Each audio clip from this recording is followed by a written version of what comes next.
They thought freedom was within their grasp. 8 fugitives. They had planned every detail: the stolen vehicle, the hidden safe houses, the new identities waiting just across the border. They were willing to do anything to disappear. That's why, when they came across a lone woman running the trails, they didn't hesitate. She was just another victim, just another pawn in their escape. Bruised and exhausted, she looked like an easy target. But appearances can be deceiving. They had no idea they had just taken a Delta Force commander with over 20 successful missions in the most grueling war zones in the world. What started as a simple kidnapping would unravel into a nationwide manhunt, turning hunter into hunted as she clawed her way back from the brink. The men who once felt invincible would watch their carefully laid plans crumble, their safe houses compromised, their allies dismantled one by one. This isn't just the story of a woman surviving against impossible odds.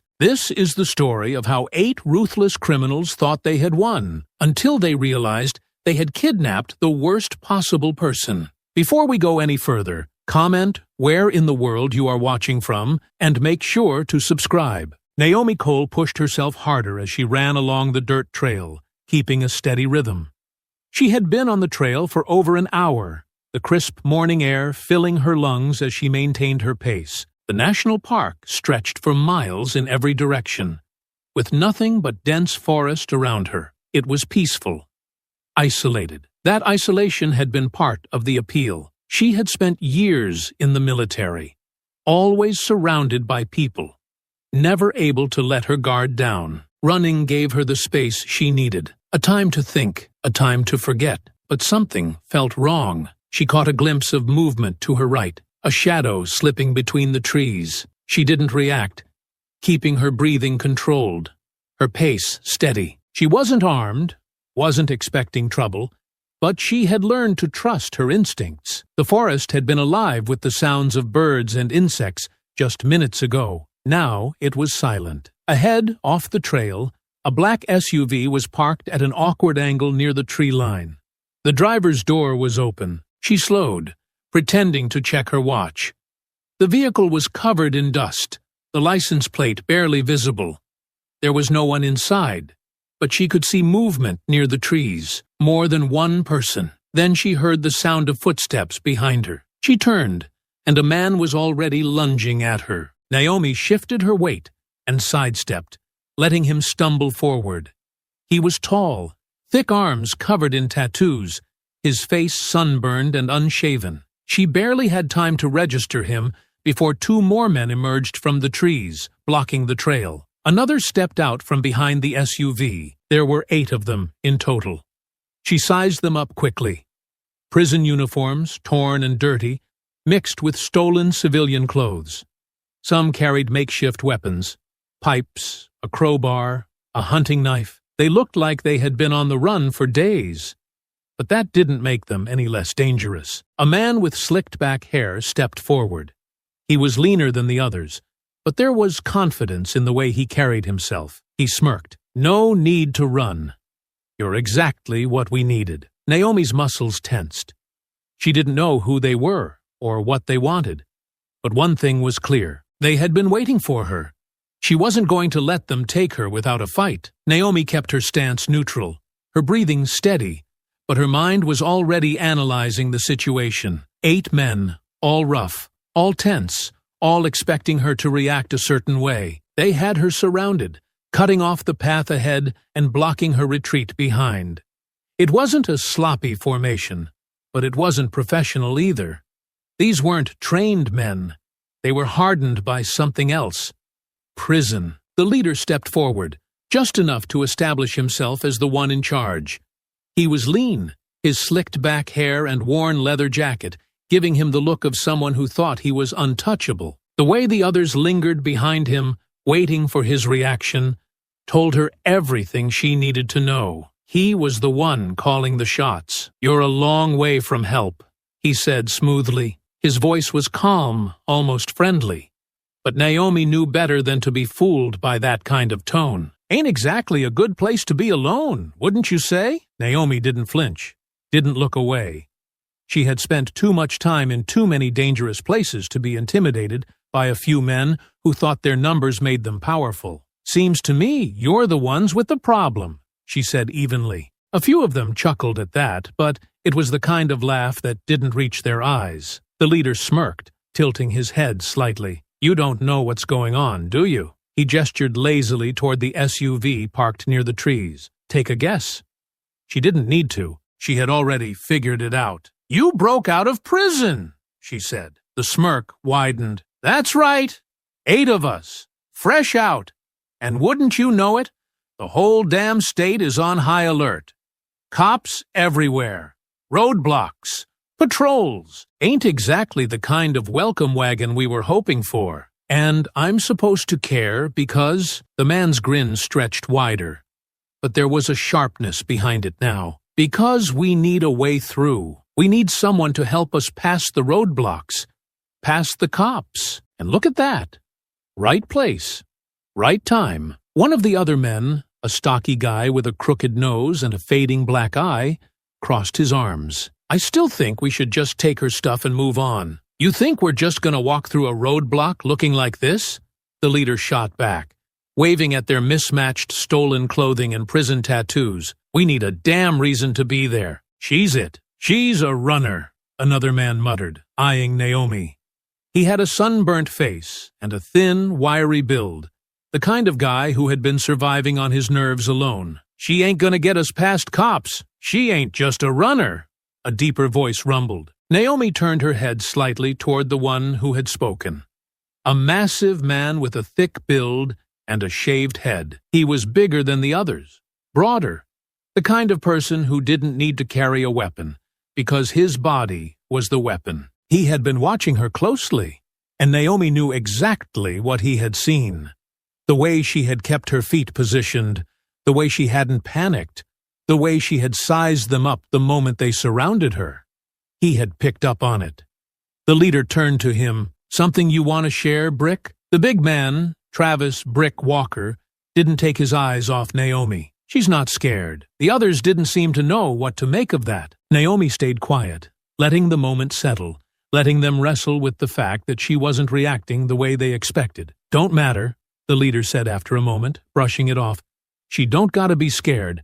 She just has to cooperate." Naomi exhaled slowly. "And if I don't?" The leader sighed, running a hand through his slicked-back hair. "Lady, don't make this harder than it needs to be." Naomi didn't move. "That's not an answer." The leader was about to respond when one of the men, a younger guy with nervous energy radiating off him, took a step forward. "What if she tells the cops?" His voice had an edge of panic in it. "What if she gives us up?" The leader turned his head slightly, looking at him over his shoulder. "You planning to let her go?" The younger man hesitated, then shook his head. "I'm just saying, man.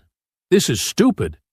This ain't part of the plan. We were supposed to get out, lay low, find a way to move without heat. This is asking for heat. She's our way through," the leader repeated, his voice losing patience. "We take her. We use her to get past the roadblocks. Then we dump her. Simple. Dump her where?" The younger man's voice wavered slightly.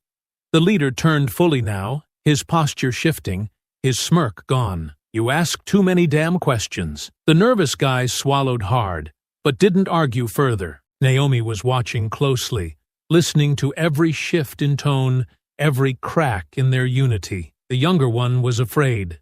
He wasn't fully committed to this. That meant weakness. "Look," the leader said, turning back to Naomi.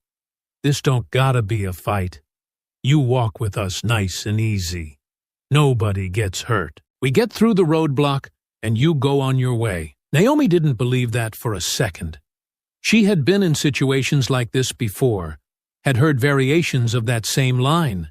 It was never that simple. "Or," the leader continued, "you can make this real messy, real fast." Naomi kept her breathing steady.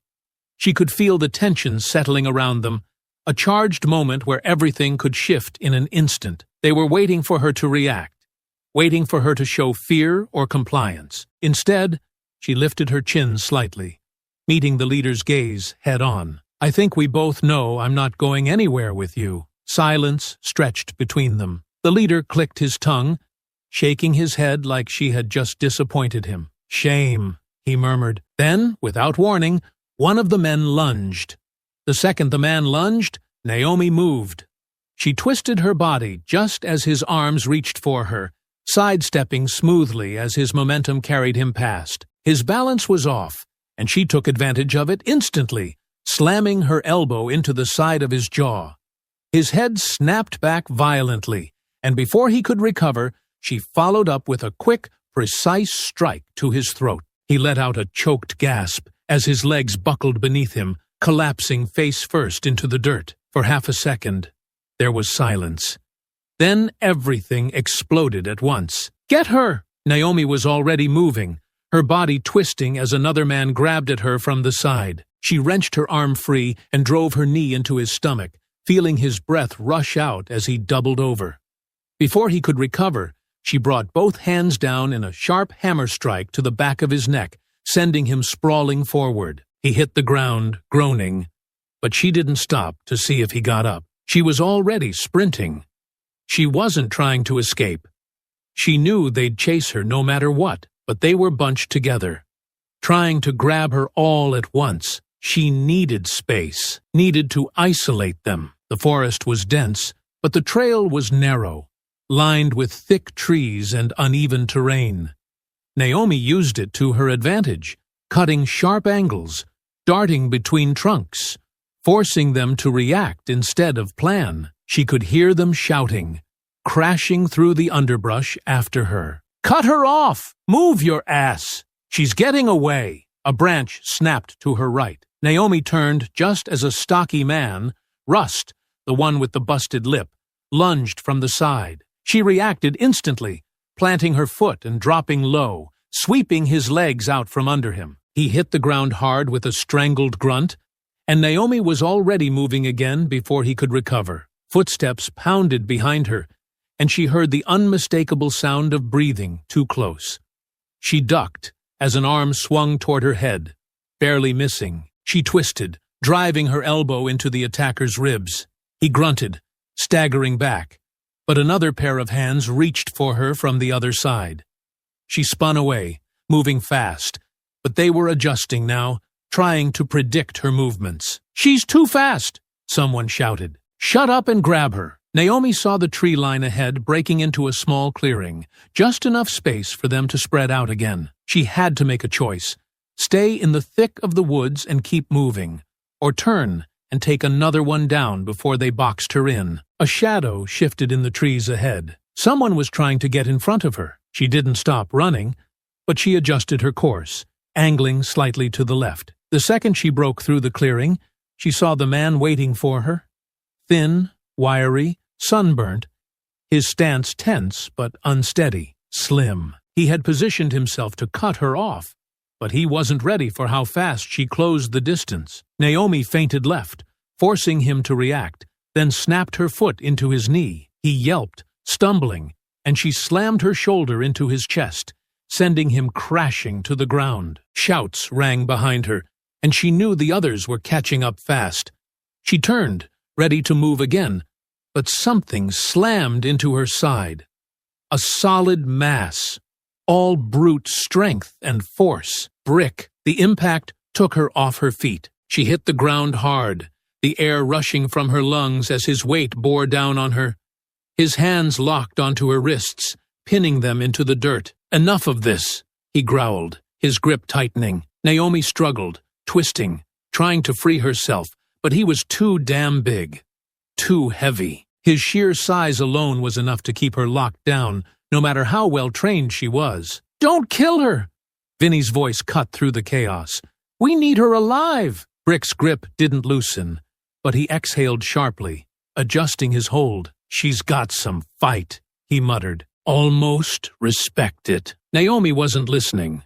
She was watching how his balance shifted slightly when he spoke, how he eased up just enough now that he thought she was done. She forced her body to go slack, just a little, just enough to make him think she was giving up. It took less than a second. Brick shifted his weight slightly, and Naomi reacted instantly. She snapped her hips up, twisting hard, throwing her full weight into the movement. His balance faltered, just enough for her to rip one arm free. She rammed her forearm into his throat, making him jerk back instinctively. His hold loosened, and she threw her knee into his ribs as hard as she could. Brick grunted, recoiling.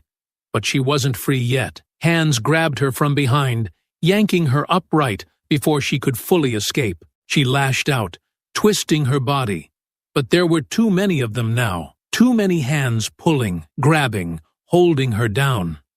She kicked out, catching one of them in the shin, but it wasn't enough. She had hurt them, had made them work for it. But now, they had her. Vinny stepped forward, brushing off his jacket, watching her with mild amusement as she stood there, breathing hard, muscles still coiled like she might lash out again. "You're making this real difficult, lady," he said, shaking his head. "Ain't no point in fighting now. You're coming with us. That's all there is to it." Naomi said nothing.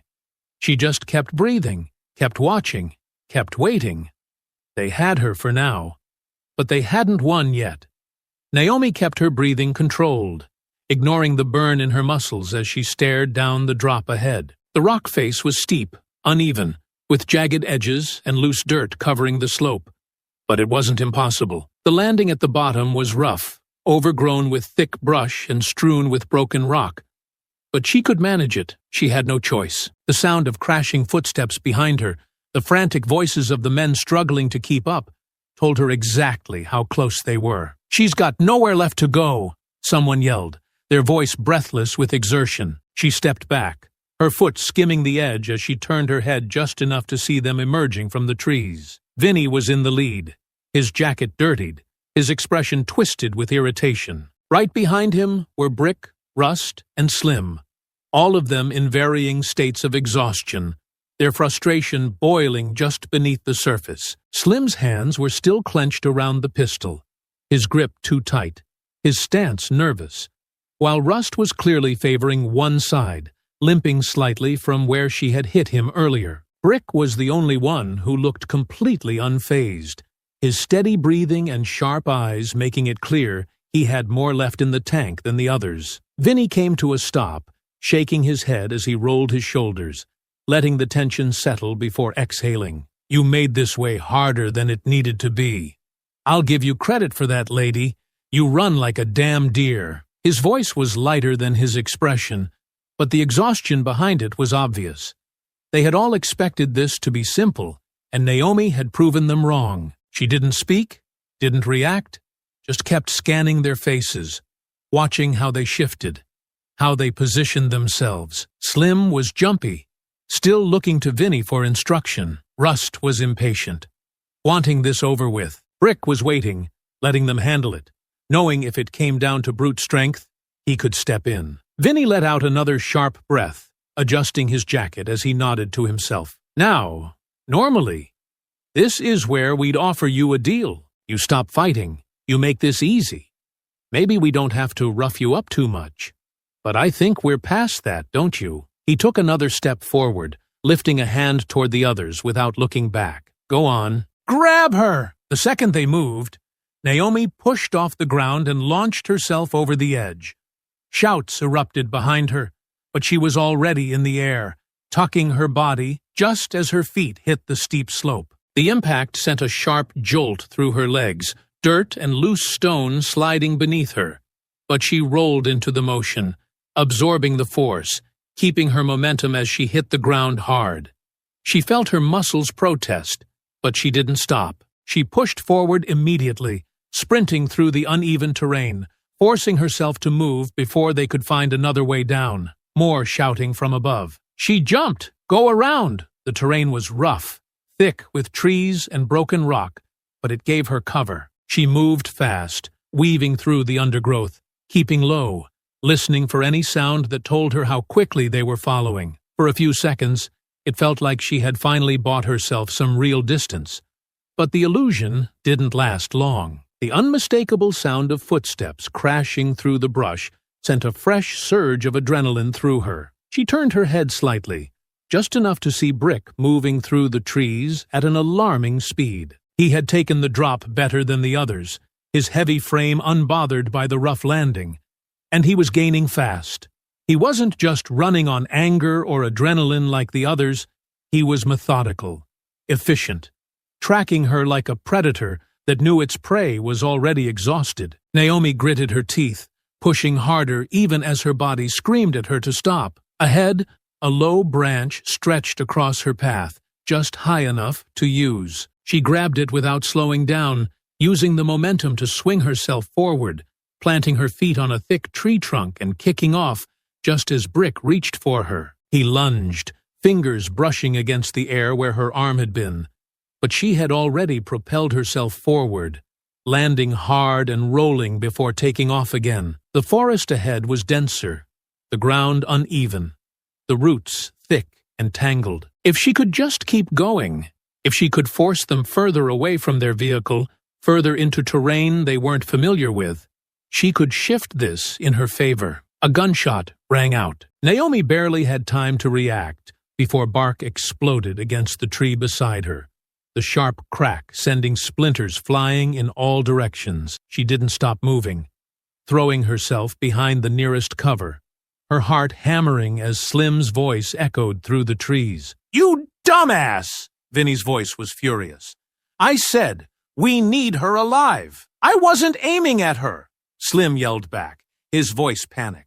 "I was just trying to make her stop." "You keep shooting like that, you're gonna make her stop permanently." Naomi exhaled through her nose, steadying herself against the rough bark. They had a gun. That changed things. Before, she had been able to keep pushing forward, but now she had to be more careful. She wasn't trapped yet, but if they got a lucky shot or forced her into a bad position, everything would shift in their favor. She forced herself forward again, her body protesting every step. The ground beneath her was getting rockier, the trees thinning out, and that was when she saw it. A drop. The land cut off sharply just ahead, the dried-out river carving a sheer 20-foot cliff into the landscape. The bottom was jagged, filled with loose stone and thick brush, and there was no easy way down. She skidded to a stop, her breath heavy, her mind racing. She heard them closing in behind her, their footsteps thundering against the dirt. She was running out of options. She stopped! Rust's voice was closer now, his breathing ragged. "She's cornered!" Naomi turned slightly, her eyes flicking between the edge and the figures moving toward her through the trees. Vinny stepped through the undergrowth first, his smirk returning when he saw the cliff behind her. He stopped just a few feet away, glancing over the edge before shaking his head, amused. "You just don't know when to quit, do you?" She clenched her fists, her muscles aching, her body screaming at her to move, but she was out of time. "All right, enough of this," Vinny muttered, waving a hand. "Brick, grab her!" She barely had time to react before Brick surged forward, his massive frame closing the distance in an instant. She twisted, trying to move, trying to throw him off, but her body was too drained, too slow. His arms locked around her, pulling her back as she fought against his grip, kicking, struggling, but he was too strong. "Finally," Rust muttered, bending over with his hands on his knees. "Can we tie her up now?" Vinny stepped forward, nodding. "Yeah, do it before she tries something else." Naomi's muscles tensed as Rust pulled a length of rope from his pocket, moving in to bind her wrists. She forced herself to breathe, forced herself to stay calm, searching for anything, any last opening she could use to break free. Nothing. She had run, had fought, had dragged them through every obstacle she could. But the exhaustion and the numbers had finally caught up to her. Vinny exhaled, brushing dirt off his jacket. "Hell of a chase. You almost made me work for it." He gave her a slow, knowing smirk. "Almost." Naomi said nothing as the rope tightened around her wrists, the rough fibers biting into her skin. She had lost this round. But she wasn't done yet. Naomi clenched her jaw as Rust yanked the rope tighter, the rough fibers digging into her wrists, securing her hands behind her back. Her breathing was steady despite the ache in her limbs, despite the exhaustion pulling at her muscles. She could feel the heat of their eyes on her, the weight of their stares filled with frustration, anger, and something darker beneath the surface. They had her now, but they weren't celebrating yet. "All right," Vinny muttered, rolling his shoulders before turning to the others. Let's get her the hell out of here. Brick tightened his grip around her arm, his strength unrelenting as he hauled her forward, dragging her across the uneven ground. Naomi's boots dug into the dirt for a moment, instinctively resisting, but the effort was wasted. She could barely keep herself upright, her body still recovering from the chase, and the last thing she needed was to burn the little energy she had left. She let them pull her along, keeping her breathing slow, forcing herself to take in every detail. The forest was still thick around them, but she could see the trail ahead breaking open, leading toward where they had left their stolen vehicle. They had been trying to get her back to it from the start. Now, they had what they wanted. Slim was still gripping the pistol, his fingers twitching around the handle as he threw wary glances in her direction. He hadn't gotten over his nerves, hadn't settled back into the same cocky ease the others had. His hands were clammy, his jaw tight. She could see it in his posture. He hadn't expected her to fight back like she had. Rust wiped the sweat from his brow, shooting Vinny a tired glare. What the hell's the plan now? That roadblock's still up, and we've wasted enough time screwing around in the woods. Vinny didn't answer right away. He walked ahead of them, leading the way back to the vehicle, his hands resting on his hips as he took a moment to think. He wasn't as calm as he was pretending to be. Naomi could see it in the way his fingers twitched slightly, in the way his shoulders stayed just a little too tense. This hadn't gone the way he planned. We'll figure it out, he said finally, his tone clipped. But we're not leaving her behind. She's still our best shot at getting through the roadblock. Rust let out a frustrated breath, shaking his head. Yeah? And what if the cops don't buy whatever story you come up with? What if they start asking questions we can't answer? Vinny stopped walking. He turned on his heel, his expression sharp as he looked Rust over. Then we make them believe us, he said simply. Or we find another way through. Either way, we're not ditching her.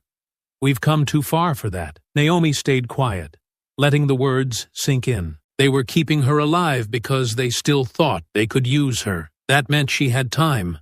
Not much, but enough. Brick gave her arm another sharp tug, pulling her forward, his grip a silent warning not to test him. She kept her feet moving, staying just ahead of Rust and Slim as they made their way back toward the clearing where the van sat waiting. The vehicle was parked just off the trail, partially hidden by thick brush. But now that she was closer, she could see the dents along the sides, the rust eating at the edges. It wasn't a reliable escape vehicle. She scanned the area, counting the available exits, looking for anything that could slow them down. No immediate openings, not yet. Brick shoved her toward the side door of the van, his patience wearing thin. Get in. Naomi hesitated just enough to make him scowl before stepping up into the vehicle, ducking her head as she slid onto the floor near the back. She tested the rope around her wrists as subtly as she could, feeling the knot's tightness, searching for any give in the fibers. Nothing. The others climbed in after her, slamming the door shut behind them. Vinny took the passenger seat while Rust started the engine, the low rumble vibrating through the frame. The air inside was stifling, thick with sweat and frustration. Vinny turned in his seat, his sharp gaze settling on her. You're real quiet now, he said. That's good. Means you're finally catching on. Naomi met his stare, her expression unreadable. I was just thinking. He smirked. Yeah? About what? She leaned her head back against the metal wall, keeping her voice even. How this is gonna end. For a moment, there was silence. Then Rust snorted from the driver's seat, shaking his head as he threw the van into reverse. You really think you're getting out of this, lady? Naomi didn't answer. She didn't have to. The tension settling over the group told her that the thought had already crossed their minds. They had her for now, but they were already making mistakes. She just had to be ready when the next one came. The van rattled along the uneven dirt road, the engine growling as Rust forced it over every bump and dip in the terrain. The stifling heat inside made the air thick, the combined sweat and frustration clinging to every inch of the cramped interior. Naomi kept her posture relaxed, her head resting against the cold metal wall, her wrists still tightly bound behind her. Every shift in the vehicle's movement sent a dull throb through her body, her muscles aching from the fight, the chase, the struggle. But she wasn't focused on the pain. She was focused on them. Vinny sat in the front passenger seat, one arm resting on the window as he stared out, his expression unreadable. He was deep in thought, no doubt cycling through their dwindling options. Rust was gripping the steering wheel tight, his fingers drumming anxiously against the worn leather. Slim sat on the floor near the side door, still holding the gun, his knee bouncing with nervous energy. Brick was behind Naomi, taking up more space than anyone else, his arms crossed over his chest as he kept a close eye on her. The silence stretched, thick and tense, the weight of their situation pressing down on them. Slim was the first to break. "So what's the damn plan, man?" His voice was high-strung, restless, his grip tightening on the pistol. "We got past the first roadblock, but they're going to be crawling all over the highways by now. We can't just drive through another one like it's nothing." Vinny let out a slow breath, dragging his fingers down his face before shaking his head. "We'll figure it out. We still got time before we hit the next one." "Time for what?" Rust snapped, his frustration bleeding through. "Time to get caught. We can't keep screwing around. This ain't some petty little escape. We're in deep. They're not just looking for us, they're hunting us." Naomi listened carefully, keeping her eyes half-lidded, her breathing even, as if she weren't paying attention. But she was. She caught the way Rust's voice edged toward panic, the way Slim's grip twitched around the gun every time he spoke. The fractures in their group were already forming, their desperation clawing at whatever loyalty they had left. Vinny turned in his seat, his gaze sharp. "You want to panic? You want to start whining about how bad it looks? Go ahead, Rust. But unless you got a better idea, shut the hell up and let me think." Rust let out a sharp breath, gripping the steering wheel tighter, but didn't argue. Brick finally spoke, his voice slow and measured. "We still got the girl." The van hit a pothole, jostling them roughly before Rust steadied the wheel again. Brick's words hung in the air, thick with implication, and Naomi felt the shift in the atmosphere. Vinny sighed, rubbing his forehead. "Yeah, we still got her, and we still use her to get through the next blockade. That hasn't changed." Slim scoffed. "How the hell is that supposed to work? Cops ain't just gonna let us drive through with a tied-up woman in the back. You think they won't ask questions?" Vinny's smirk returned, though it didn't reach his eyes. "They won't see her tied up. We clean her up, make it look like she's with us. Maybe she's a hitchhiker. Maybe she's a girlfriend. Maybe she's in on it. Doesn't matter what story we go with, long as she plays along." Naomi finally opened her eyes fully, lifting her head just slightly. "And what if I don't?" The van went quiet again. Vinny turned to look at her, his smirk twisting into something colder. "Then we make you." Naomi held his gaze, unflinching, unfazed. "You think forcing me is going to help you get past a roadblock? You really think the cops won't notice when I look like I've been in a fight for my life?" Rust scoffed. "We can clean you up, fix your face, change your clothes. It ain't that hard." Naomi tilted her head slightly, her voice calm, almost curious. "And if I talk?" Slim shifted uncomfortably, his knee still bouncing, his fingers flexing against the grip of the gun. Vinny's smirk twitched, just barely, the smallest flicker of uncertainty in his eyes. Brick, however, didn't waver. "Then we kill you." The words landed heavy, the weight of them pressing into the already suffocating air. Slim's knee stopped bouncing. Rust exhaled sharply through his nose, his grip tightening on the wheel. Even Vinny hesitated for a fraction of a second before forcing his smirk back into place. Naomi didn't flinch.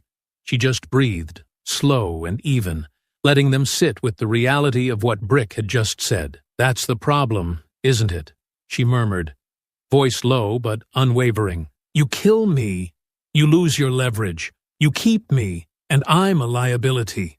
No matter what you do, I'm dangerous to you." Vinny exhaled, shaking his head like he was brushing it off. "You love hearing yourself talk, don't you?" Naomi didn't respond. She just sat back against the wall, letting the van's movement lull her into stillness, watching the way they shifted, the way their plan wasn't as airtight as they wanted to believe. Slim muttered something under his breath, shifting uncomfortably. Rust rubbed a hand over his face, his knuckles white against the steering wheel. Vinny stayed facing forward, his gaze locked on the road, pretending he wasn't rattled. Only Brick remained the same, silent, steady, unmoved. The fractures were growing. Naomi wasn't free yet, but she wasn't beaten either.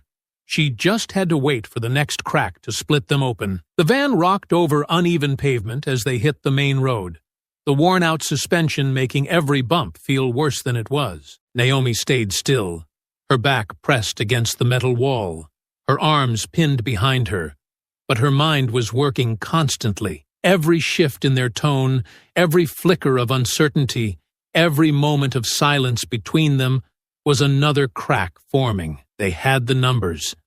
They had the gun. They had her hands bound behind her back. But they weren't in control. Not really. Rust was gripping the steering wheel too tightly, his knuckles pale, his shoulders tense. His earlier frustration had turned into something else. Exhaustion, maybe even doubt. Slim was still cradling the pistol, but his nervous energy wasn't fading.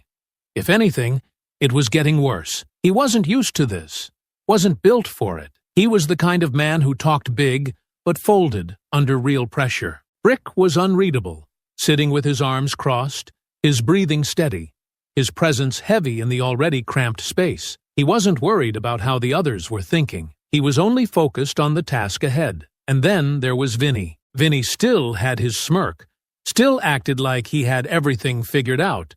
But Naomi could see the strain behind his eyes. He wasn't the leader because he was the smartest or the strongest. He was the leader because the rest of them needed someone to tell them what to do. But now that things weren't going according to plan, he was running out of ways to keep them in line. Naomi let her head tilt slightly against the metal wall, exhaling slowly, watching them.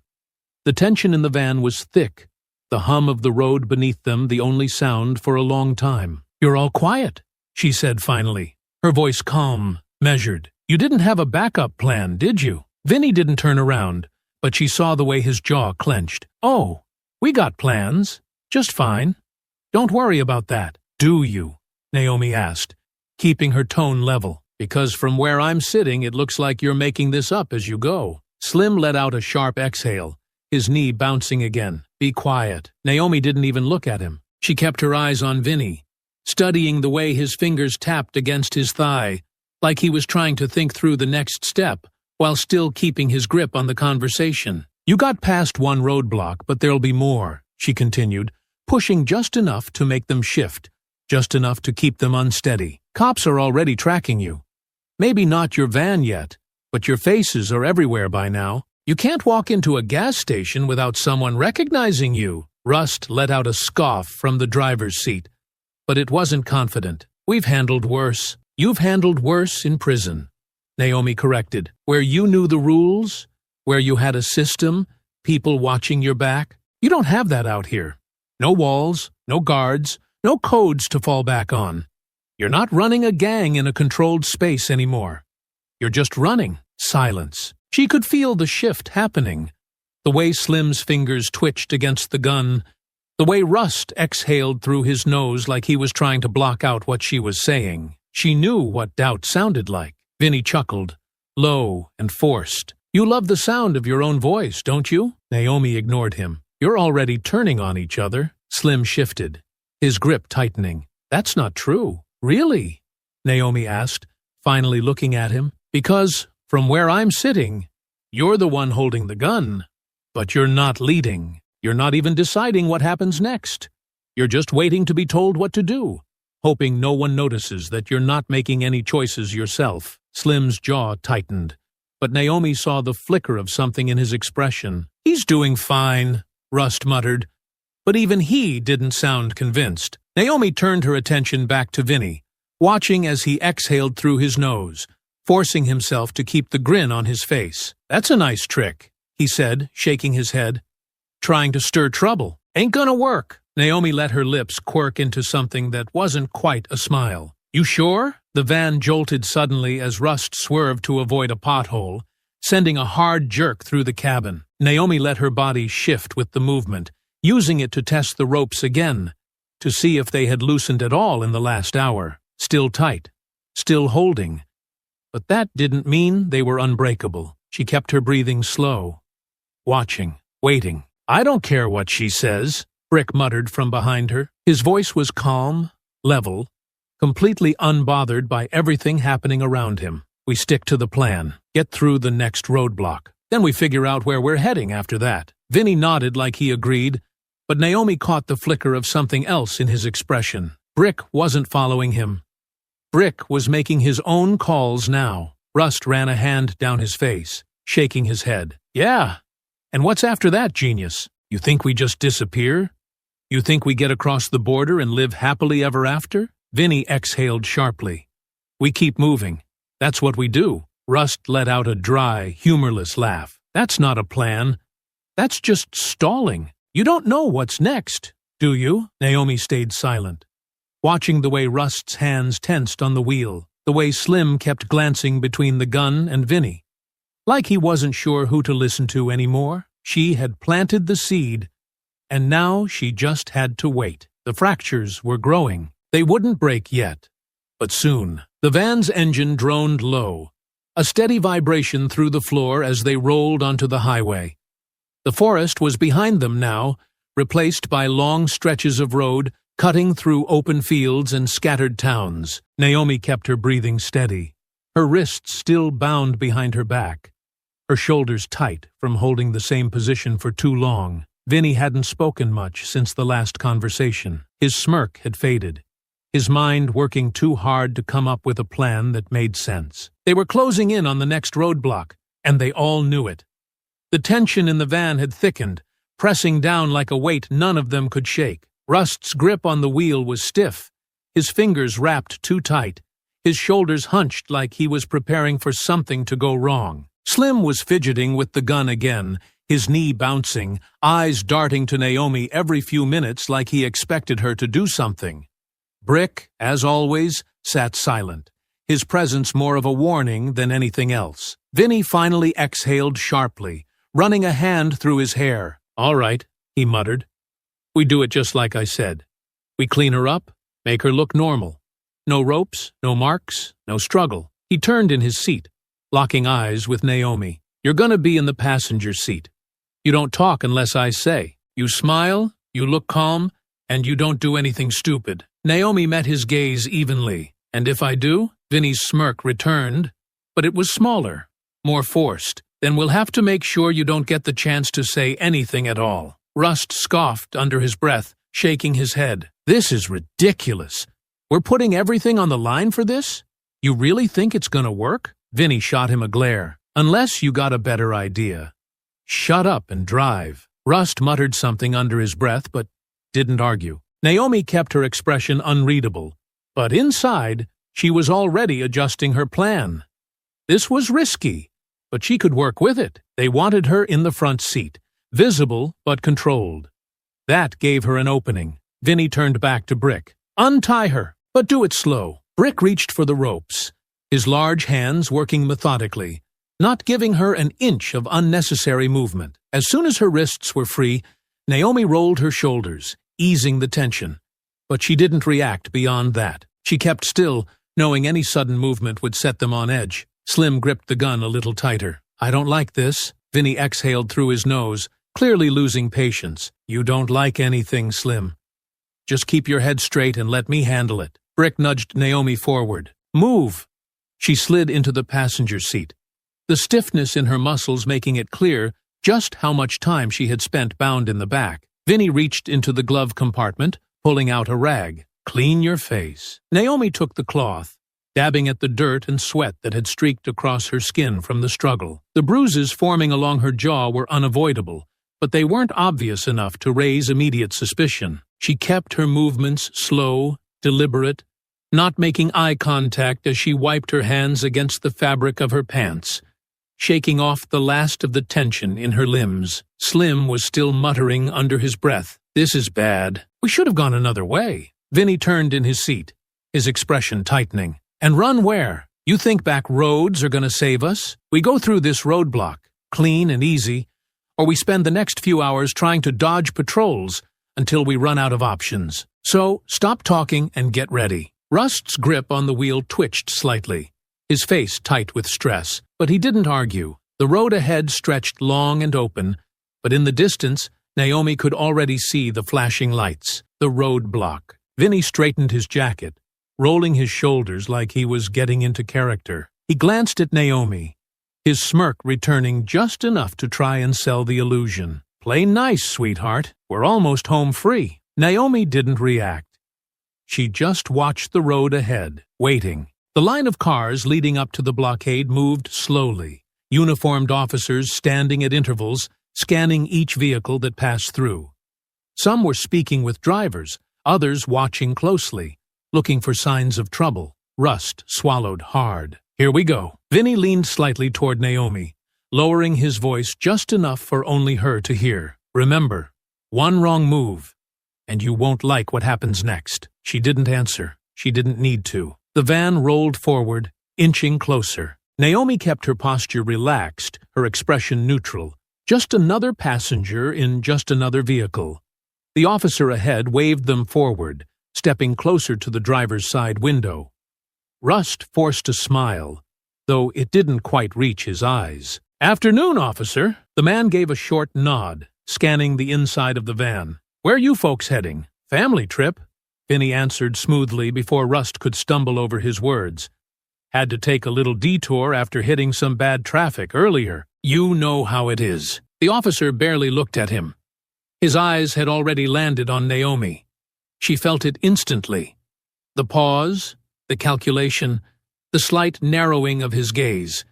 She forced herself to breathe evenly, tilting her head slightly, making it seem like she was simply waiting, unconcerned. "You all right, miss?" the officer asked, his voice polite but edged with something sharper. Naomi smiled, small and effortless, tilting her shoulders just slightly toward Vinny like it was natural. "Yeah, just tired. Been on the road a while." The officer's eyes flickered toward Vinny, who gave an easy shrug. "You know how long drives get." She's not much for conversation after the first few hours. Naomi could feel Slim's tension in the back seat, could hear the barely restrained breath Rust was holding. She didn't dare look at Brick, knowing full well that his stillness was unreadable, even to her. The officer lingered a second longer, scanning the inside of the van, his gaze catching on Slim's nervous fidgeting. Naomi's heart beat steady, even as she felt Slim's fingers tightening around the pistol out of sight. If he so much as twitched wrong, this entire plan would fall apart. Another officer stepped toward the window, his voice cutting through the moment. "This the last one?" The first officer gave them one final look before nodding. "Yeah, go on through." Rust let out an audible breath as he shifted the van into drive, rolling forward at a controlled pace. Not too fast, not too slow. The second they were past the checkpoint, the atmosphere inside the van changed instantly. Vinny exhaled, dragging a hand down his face. "Told you it would work." Rust didn't answer, just focused on the road, his fingers still gripping the wheel like he was expecting something to go wrong. Slim let out a nervous laugh, shaking his head. "That was way too close." Brick, as always, said nothing. Naomi sat still, her breathing even, her mind already working on what came next. They had gotten through, but they weren't safe, not yet. The van had been moving for over an hour since they passed the roadblock, and the tension inside hadn't settled. If anything, it had worsened. Naomi sat still in the passenger seat, feeling the subtle shifts in the group's dynamic. The moment they had passed through the checkpoint, Vinny had relaxed, but the others hadn't. Slim was still on edge, Rust hadn't loosened his grip on the wheel, and Brick remained unreadable as ever. But now, she could feel another presence behind her. A heavy thud sounded as someone shifted in the farthest corner of the van. Then another. She had known since the beginning there were more of them. 8 total.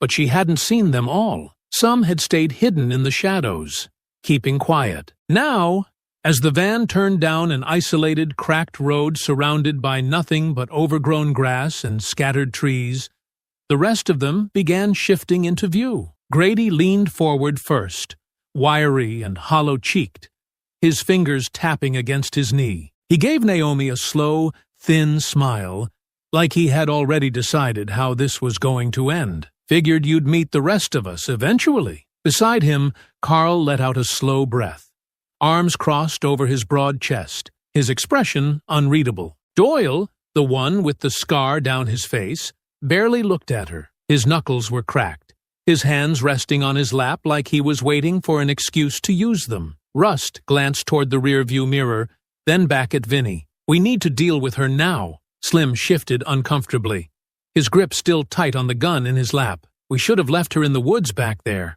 Now we're stuck with her. Naomi didn't move, didn't react, just listened. Vinny exhaled, rubbing a hand down his face. Relax. We're almost done here. Rust let out a frustrated breath. You think she's just gonna sit quiet after we let her go? She knows too much. Naomi caught the slight shift in the van, the way Slim stiffened, the way Carl and Doyle exchanged a brief glance. Grady chuckled under his breath. She's got a point, though. You really gonna let her walk away? Slim swallowed hard, his knee bouncing again. We don't have to. Rust shot him a glare. You gonna be soft now? Vinny let out a slow breath, his fingers drumming against his thigh as he thought it over. I'm not worried about her talking. By the time she gets anywhere, we'll be long gone. Unless someone finds her first, Carl muttered. Rust turned in his seat, his frustration boiling over. No one's gonna find her if we handle it now. The van went silent. Slim clenched his jaw. You mean? Rust didn't say it outright, but he didn't need to. The weight of his words settled over the group like a heavy stone. Vinny sighed, shaking his head. No, too messy. We don't need the extra heat. Rust scoffed. You really want to take that chance? Grady smirked, leaning forward slightly. I say we do it clean.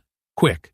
She's already halfway there anyway. Naomi stayed completely still. Vinny exhaled again, slower this time. We're not killing her. His voice was final. We don't need the trouble. We leave her here, middle of nowhere. She won't make it far. Rust didn't argue, but his jaw tightened. He wanted her dead. Slim let out a slow breath, like he had been holding it in. That's it? We're just leaving her? Vinny gave him a pointed look. Unless you want to be the one to pull the trigger. Slim hesitated. Naomi saw it in his face. He wasn't built for that kind of decision. Grady let out a disappointed sigh, shaking his head. Fine, but don't come crying later if she shows up again. Vinny didn't acknowledge it. He just motioned to Brick. Get her out. Brick didn't hesitate. His grip clamped onto Naomi's arm, dragging her toward the back doors. She didn't fight.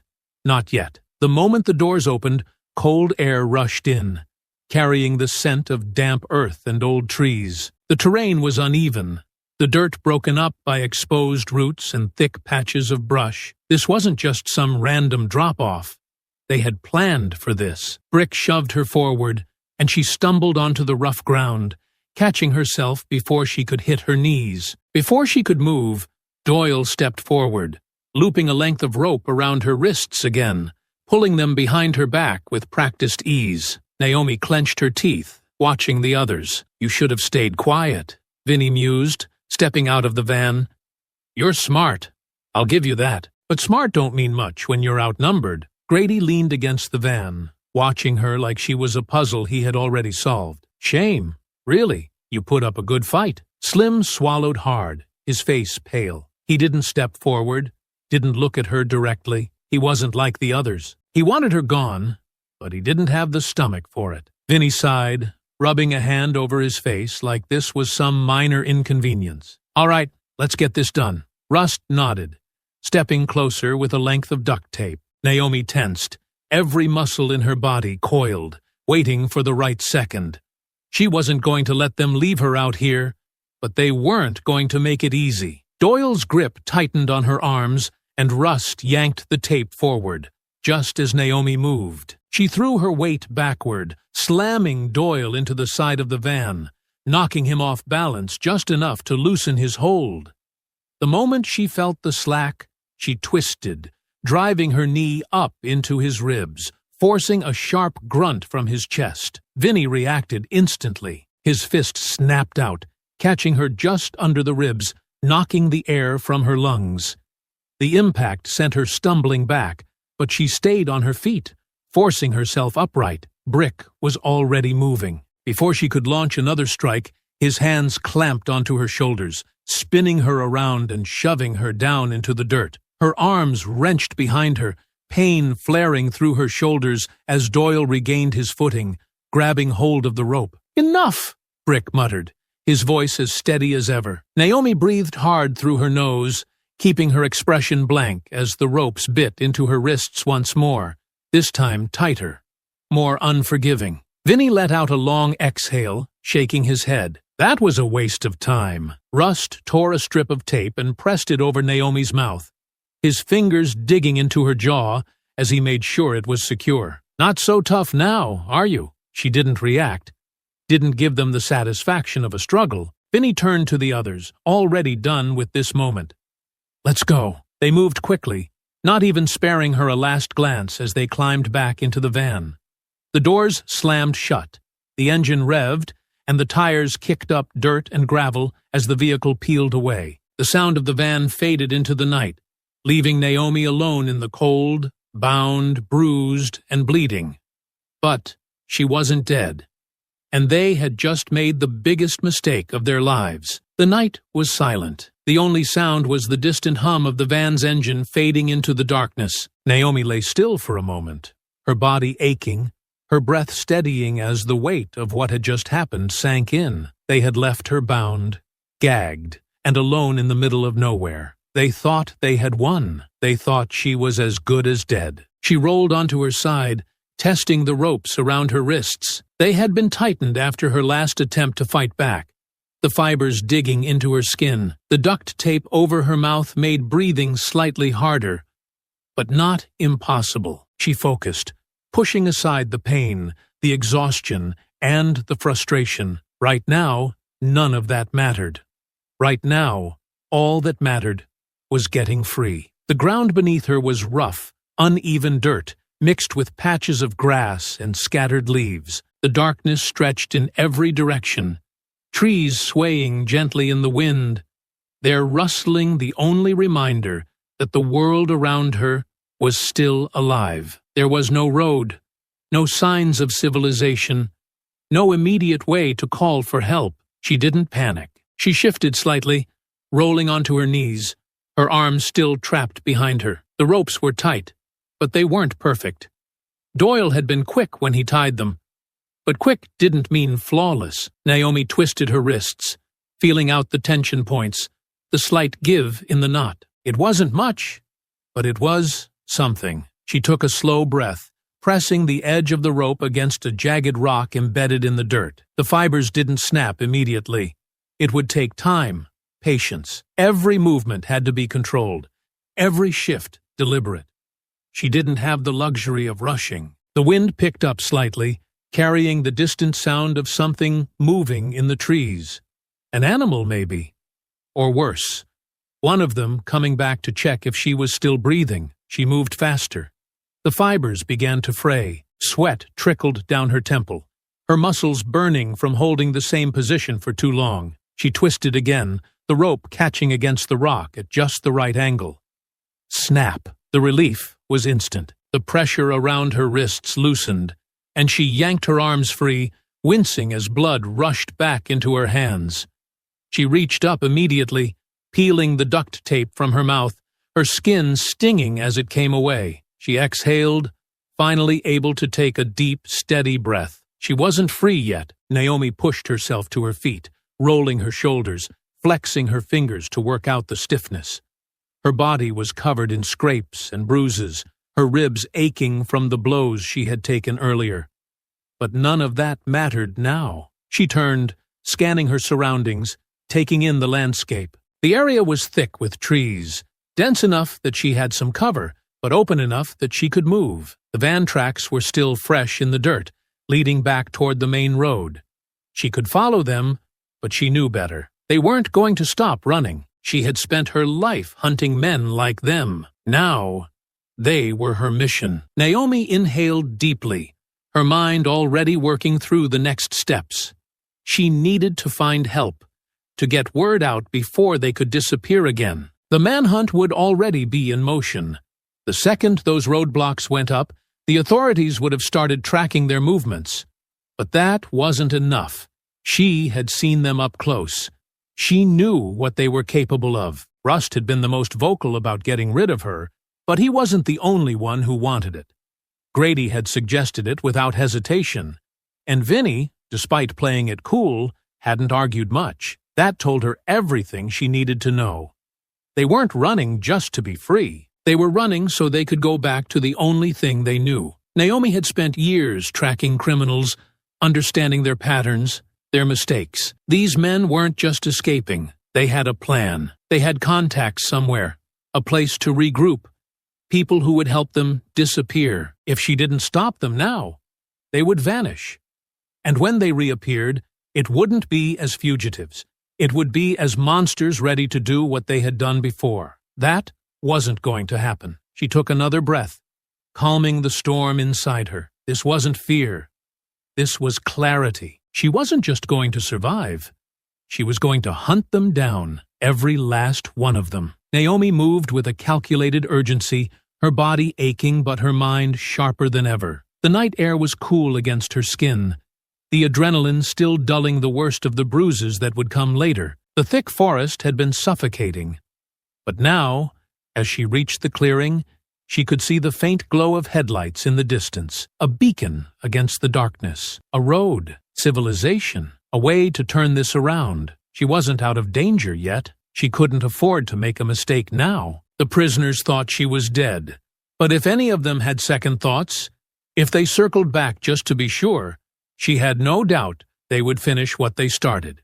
She had to move fast. Pushing forward, she stayed just inside the tree line, keeping to the shadows as she scanned the empty road stretching ahead. It was a quiet, two-lane highway, the kind that barely saw traffic at this hour. She didn't have the luxury of waiting for something better. If she wanted to stop them, she needed to get in contact with someone now. The low hum of an engine cut through the silence, headlights cresting over the distant hill. She stepped forward immediately, moving toward the edge of the road, lifting her arms and waving them down. The vehicle slowed, tires crunching against the gravel shoulder, the driver clearly hesitant as he took in the sight of her. Bruised, battered, and standing alone on a dark road miles away from anywhere. The window rolled down cautiously, revealing a middle-aged man, his expression wary but concerned. "Miss, are you all right?" Naomi didn't waste time. "I need your phone," she said, her voice firm but controlled. "Please, it's an emergency." The man hesitated for only a second before fumbling into his pocket, pulling out his phone and handing it over. She took it quickly, her fingers moving across the screen as she dialed a number she knew by heart. It rang once, then again, then a voice cut through the static, sharp and urgent. "This is Special Agent Carter." Naomi exhaled, gripping the phone tighter. "Carter, it's Commander Naomi Cole." Silence. Then the shift in his tone. "Commander Cole? Where the hell are you? We've got every agency in the country looking for those fugitives." "I know," she said, her breath steadying. "And I know where they're going." A pause. Then, "Are you hurt?" "Nothing I can't handle," she replied. There was no time for details. "Listen to me. I was taken by them. I know their setup. I know how they move.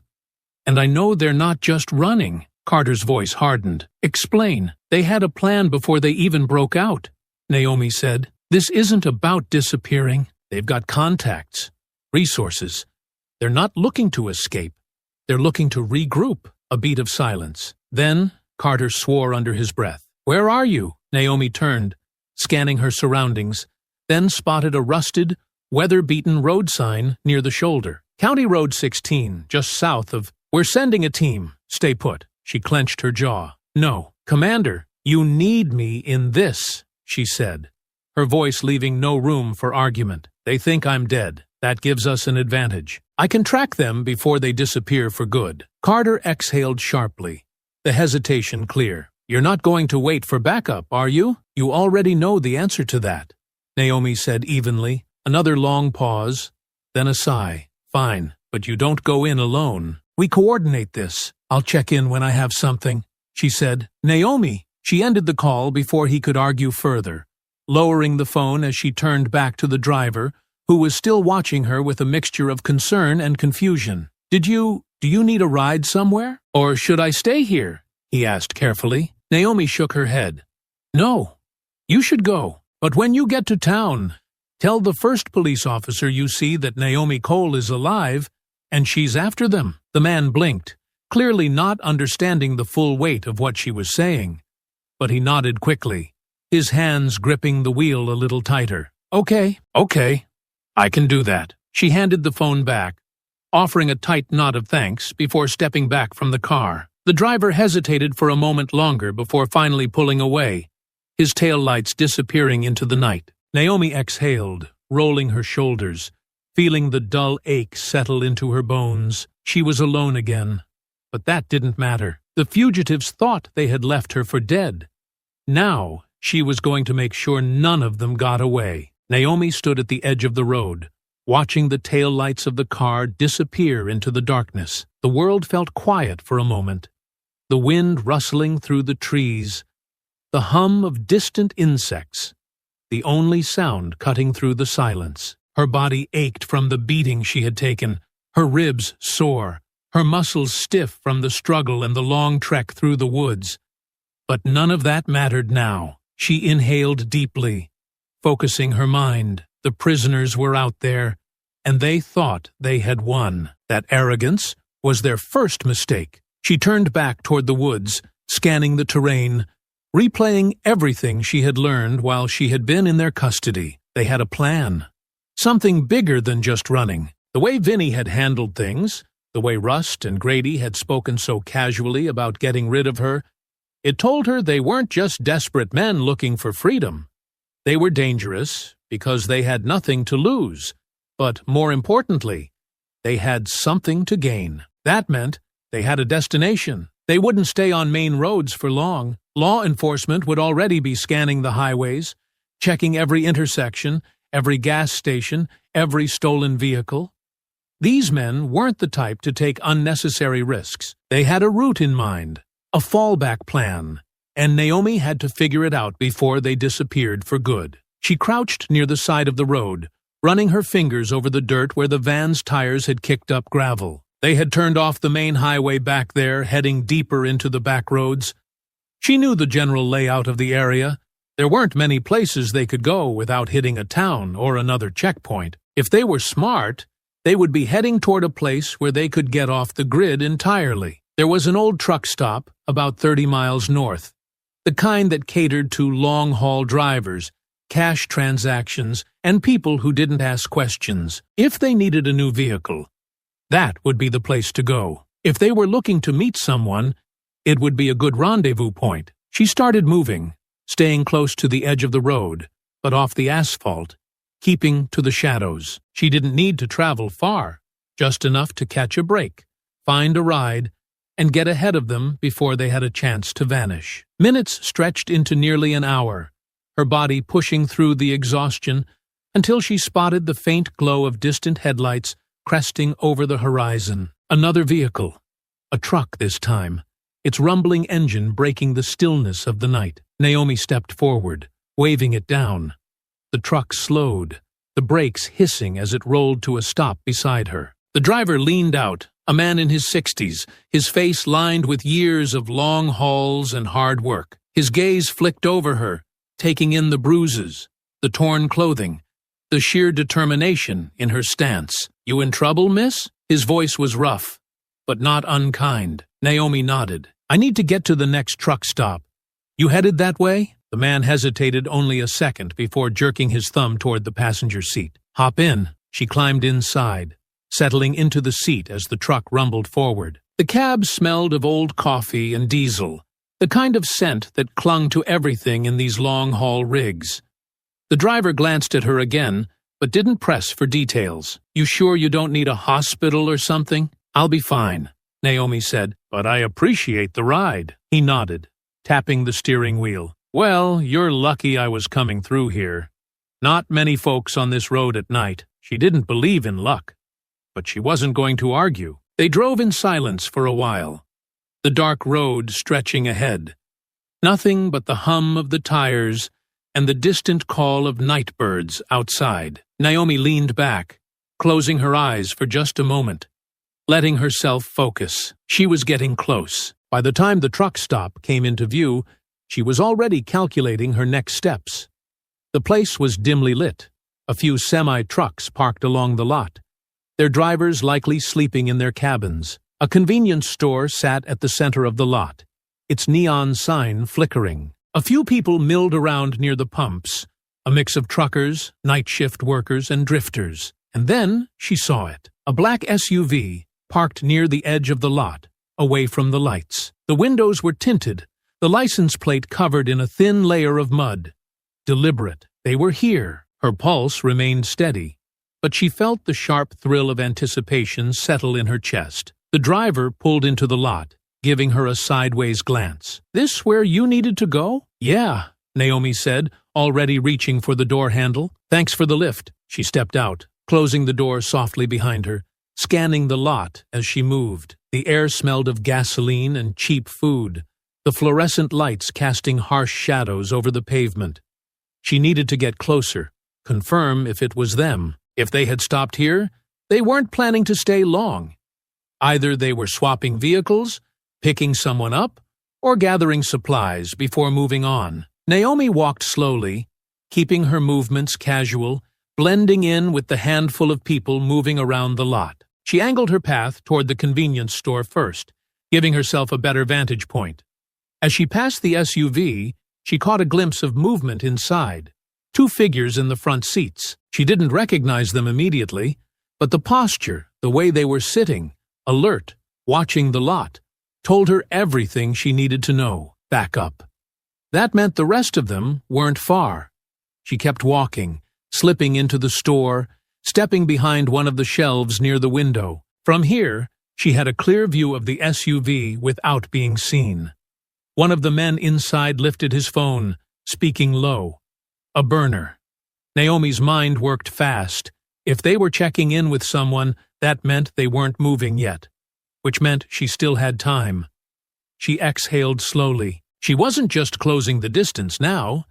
She was about to make her move. Naomi kept her breathing steady, staying low behind the convenience store shelf, her sharp gaze locked onto the black SUV through the large glass window. The interior lighting of the truck stop was dim, casting long shadows across the shelves and the floor, giving her just enough cover to watch, without drawing attention to herself.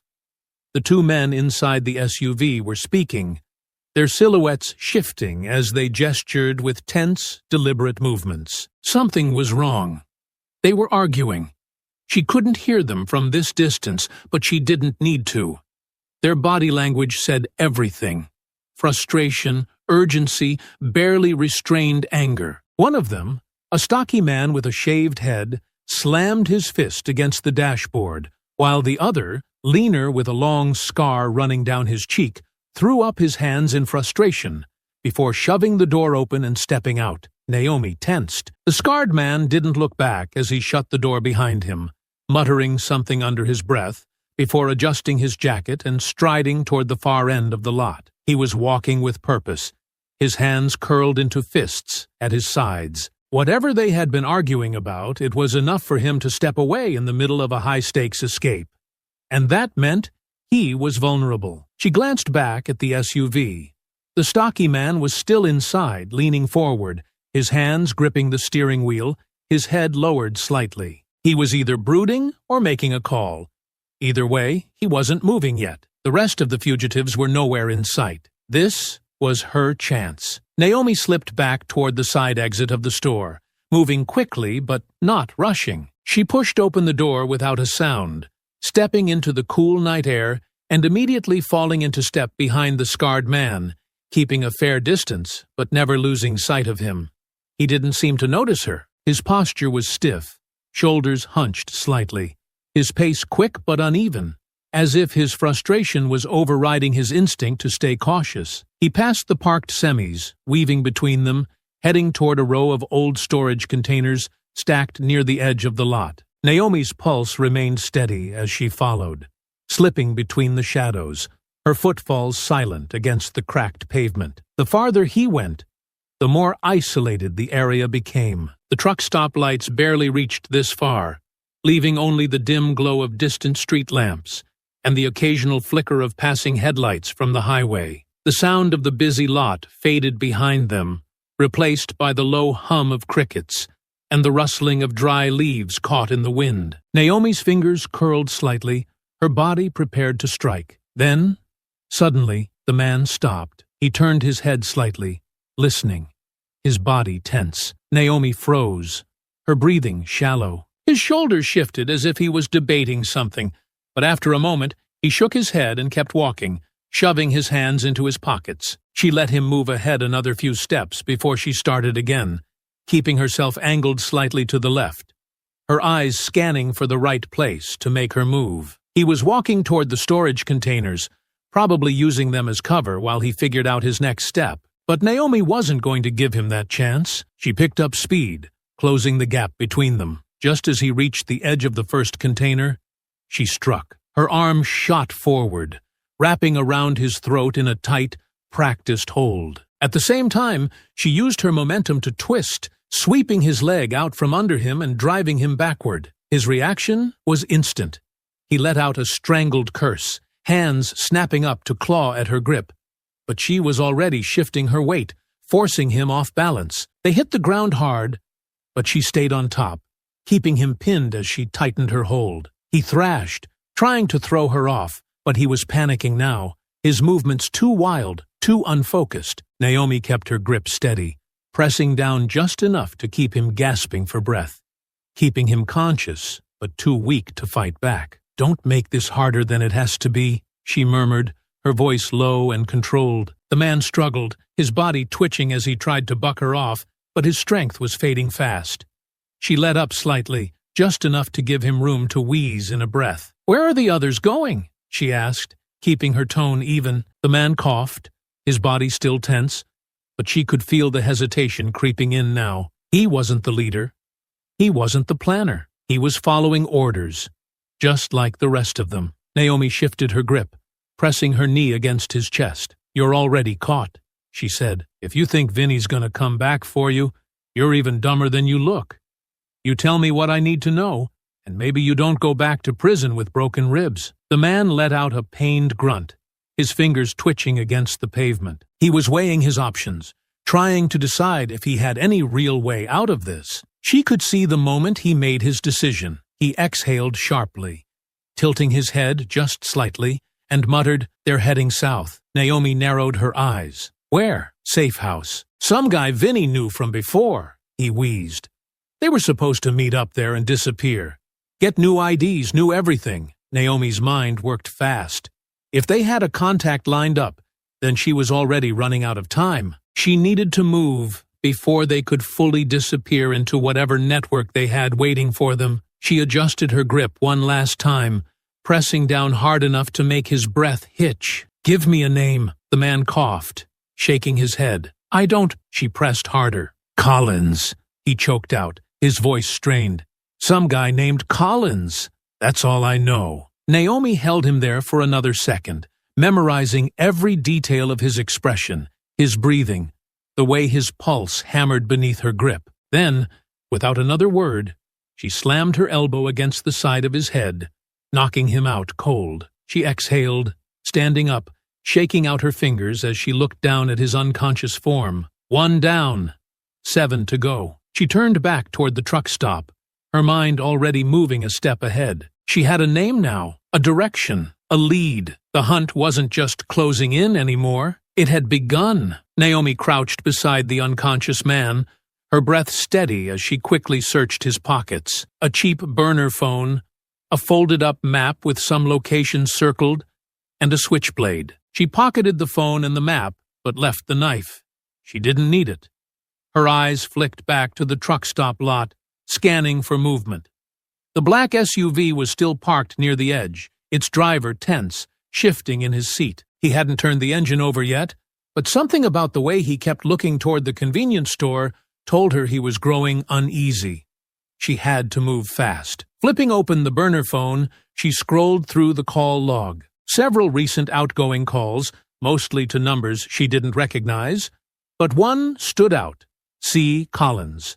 Their contact. She made a mental note of the number before dialing a secure line. The call connected almost immediately. "Tell me you have something." Carter's voice came through, sharp and urgent. "I have more than that," Naomi said, keeping her tone low as she moved away from the unconscious man, slipping deeper into the shadows. "One of them is down. Another is still in the lot, but he's getting suspicious. I found a burner phone on him. There's a number labeled C. I'm betting it's their contact." Carter swore under his breath. "Collins, that's my guess. They're moving south to meet him.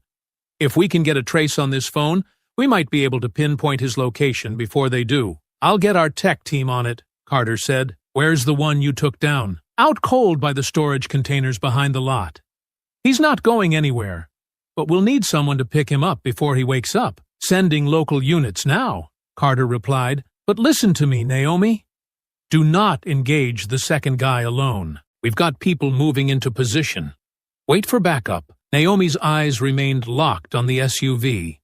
The man inside was shifting, his posture rigid, his fingers drumming against the steering wheel. He knew something wasn't right. "That's not an option," she said. "If he leaves, we lose them again. He'll warn the others, and they'll disappear." Carter exhaled heavily. "I don't like this." "You don't have to," she said. "Just be ready." There was a pause on the line. Then Carter spoke again, more measured this time. "All right. I've got teams heading toward your location. Give me something to work with." Naomi quickly checked the phone's location settings. It was an old model, but she found what she needed. Phone's last ping was near a place called Mason Ridge. Looks like they were checking in regularly. "That could be the meeting point. That's nearly 40 miles south of you," Carter muttered. "That tracks with what we've been piecing together. If that's their safe house, they'll try to get there by morning." Naomi's grip tightened around the phone. "Then we don't have much time." Carter's tone hardened. "Naomi, listen. If you take this guy down, do it clean. We need him talking." "Understood." She ended the call before he could say anything else. She pocketed the burner phone and took one last glance at the unconscious fugitive before slipping back toward the truck stop lot. The SUV's driver was still there, still shifting in his seat, but now he was gripping the steering wheel tighter, glancing toward the store again. He was about to make a move. Naomi inhaled slowly, muscles coiled, mind sharp. The authorities were closing in. The manhunt was officially in motion. But first, she had to stop this one before he could warn the others. Naomi stayed in the shadows, her breath steady, eyes locked on the black SUV. The man inside had shifted again, his fingers tapping erratically against the steering wheel, his gaze darting from the convenience store entrance to the dimly lit parking lot. He could feel something was off. She watched as he pulled out his phone, dialing quickly. If he was calling one of the others, the moment he got an answer, they would know something was wrong. She couldn't let that happen. Without hesitation, she stepped out of cover, striding toward the SUV with controlled purpose. The driver's head snapped toward her, eyes narrowing as he caught sight of her in his peripheral vision. For a split second, confusion crossed his face. She wasn't supposed to be here. She was supposed to be dead. Then realization hit. Naomi saw the panic in his eyes just as he dropped the phone, his hand flying to the gear shift. She lunged. Before he could throw the SUV into drive, she yanked the door handle and ripped it open, her other hand darting inside to grab his jacket. He let out a strangled curse, twisting his body away. But she was faster. She dragged him halfway out of the vehicle before he managed to kick out, his boot catching her in the thigh. It wasn't enough to knock her back, but it was enough to loosen her grip. He tore free and bolted. Naomi didn't hesitate. She sprinted after him, her muscles burning with exhaustion, but her mind razor-focused. He was fast, but he was running on fear, not strategy. His boots slammed against the pavement as he cut between parked semi-trucks, trying to lose her in the narrow gaps.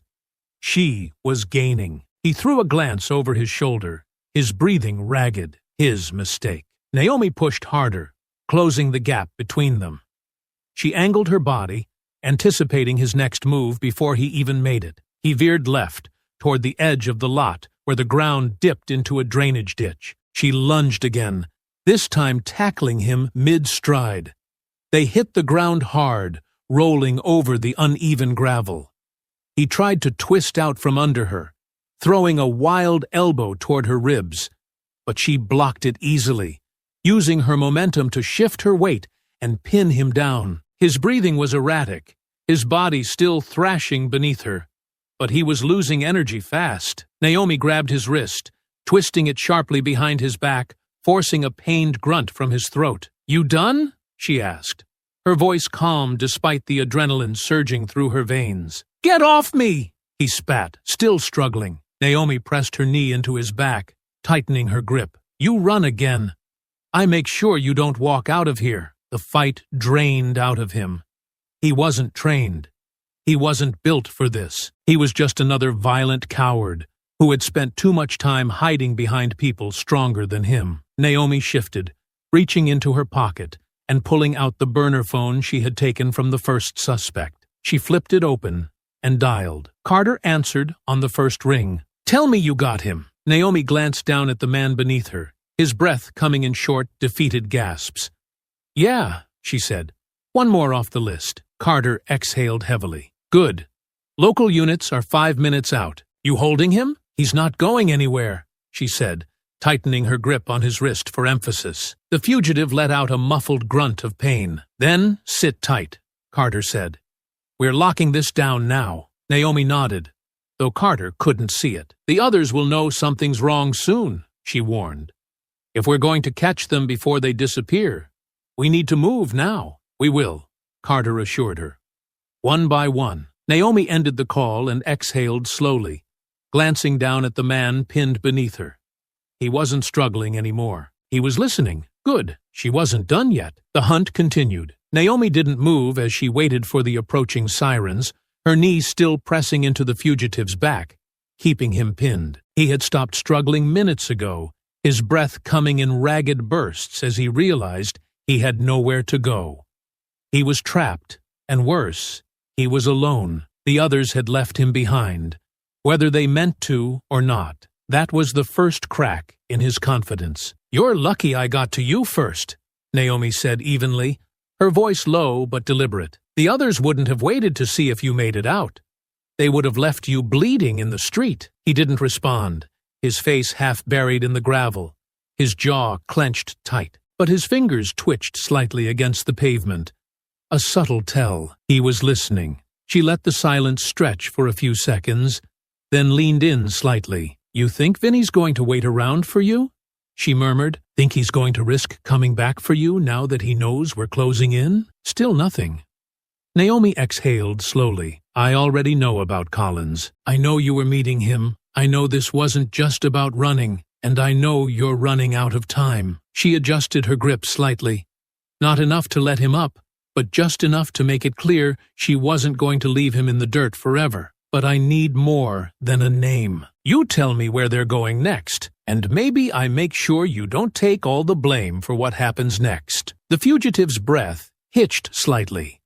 He was trying to hold on to some sense of control, but he wasn't like the others.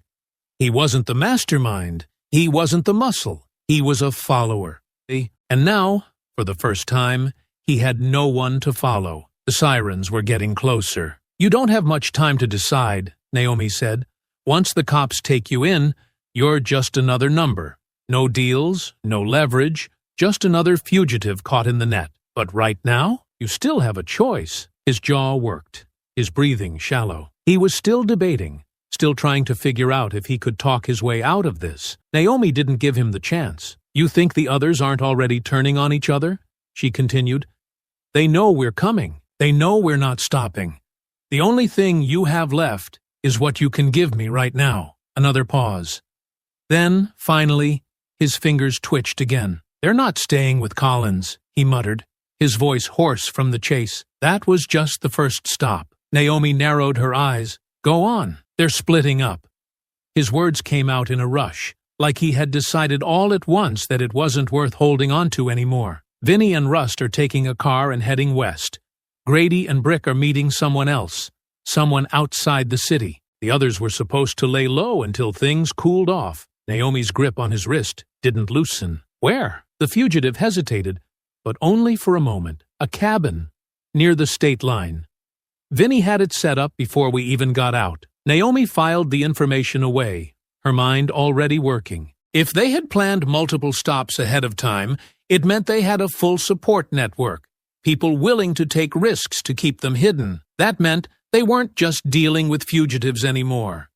They were dealing with an operation. The first set of red and blue lights flashed against the pavement as a police cruiser skidded to a stop nearby, its doors flying open. Naomi straightened, yanking the fugitive up with her, keeping a tight grip on his wrist as the officers approached, weapons drawn. "Got one for you," she said, nodding toward the fugitive as she stepped back, letting them take over. "He's got plenty to share." One of the officers moved in immediately, securing the suspect in cuffs, while the other kept his focus on Naomi. "You all right, ma'am?" She gave a curt nod. "I'm fine, but I need a secure line now.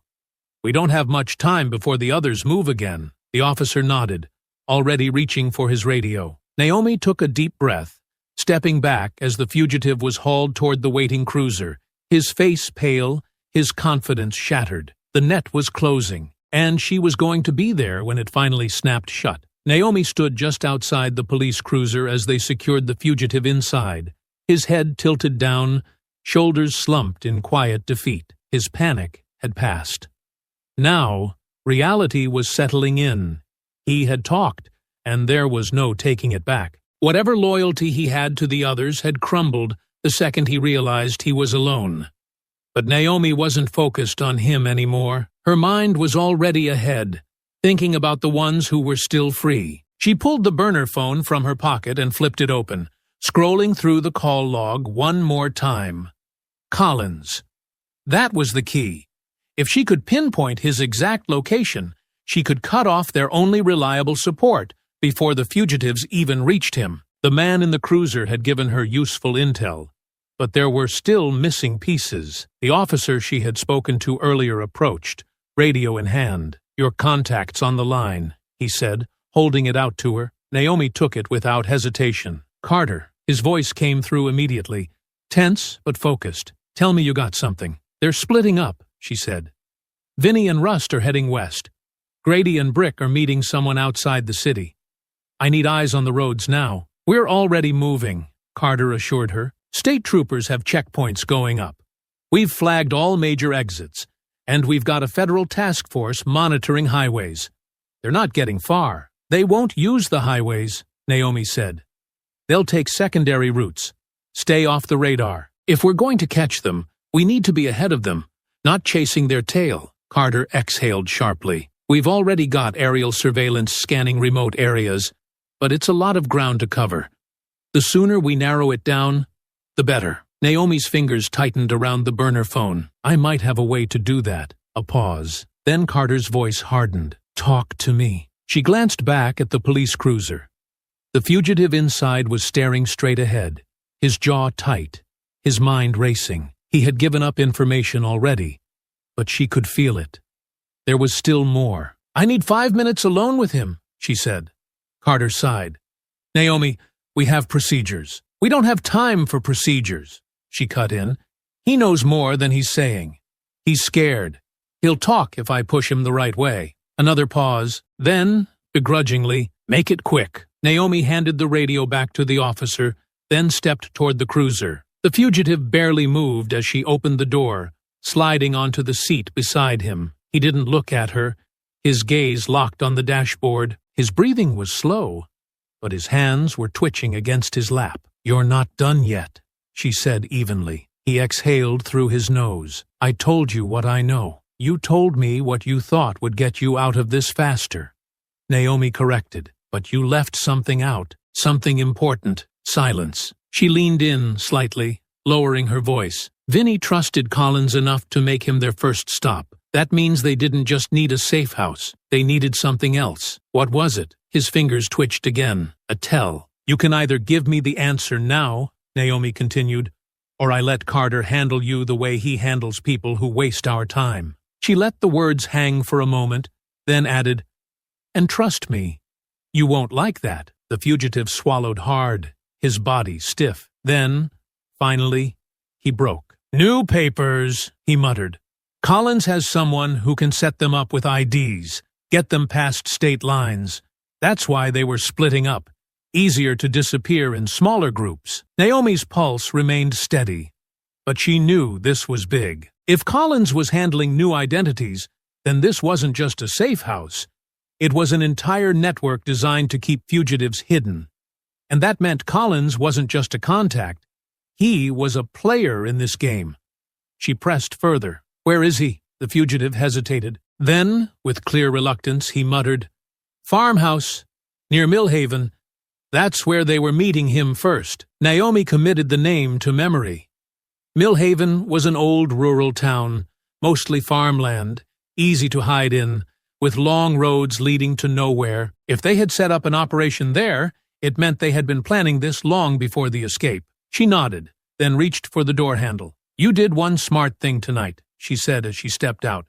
"Try not to ruin it." She shut the door behind her and immediately reached for the radio. "Carter," she said, her voice sharp.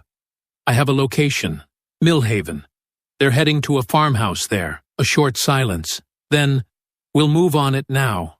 You staying put?" "You know the answer to that," Naomi said. Carter sighed. "You're impossible." She smirked slightly. "You're welcome." She tossed the radio back to the officer, then turned toward the nearest police vehicle. The net was tightening. The hunt was entering its final phase. Collins thought he was about to set these men free. He was about to find out just how wrong he was. Naomi sat in the front seat of the police vehicle as it sped down the back roads toward Millhaven, the tires kicking up gravel, the radio crackling with updates from the units moving into position. The farmhouse wasn't far now, less than 20 minutes, if the roads held up. She stared ahead, her fingers tapping lightly against her thigh, her mind already ahead of where they were going. The farmhouse wasn't just a safe house. It was a hub, a place where Collins was setting up fresh identities, new papers, a way for the fugitives to vanish before the net fully closed around them. But now, the net was closing faster than they had planned. Carter's voice came through the radio again. "All units,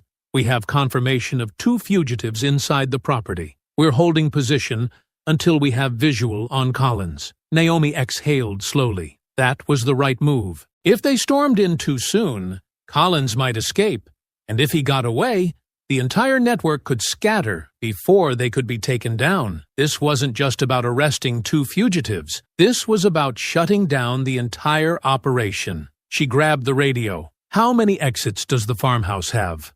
A different voice answered, one of the tactical team leaders. 2 primary exits, front and back. There's also a barn on the property, likely connected by an underground tunnel.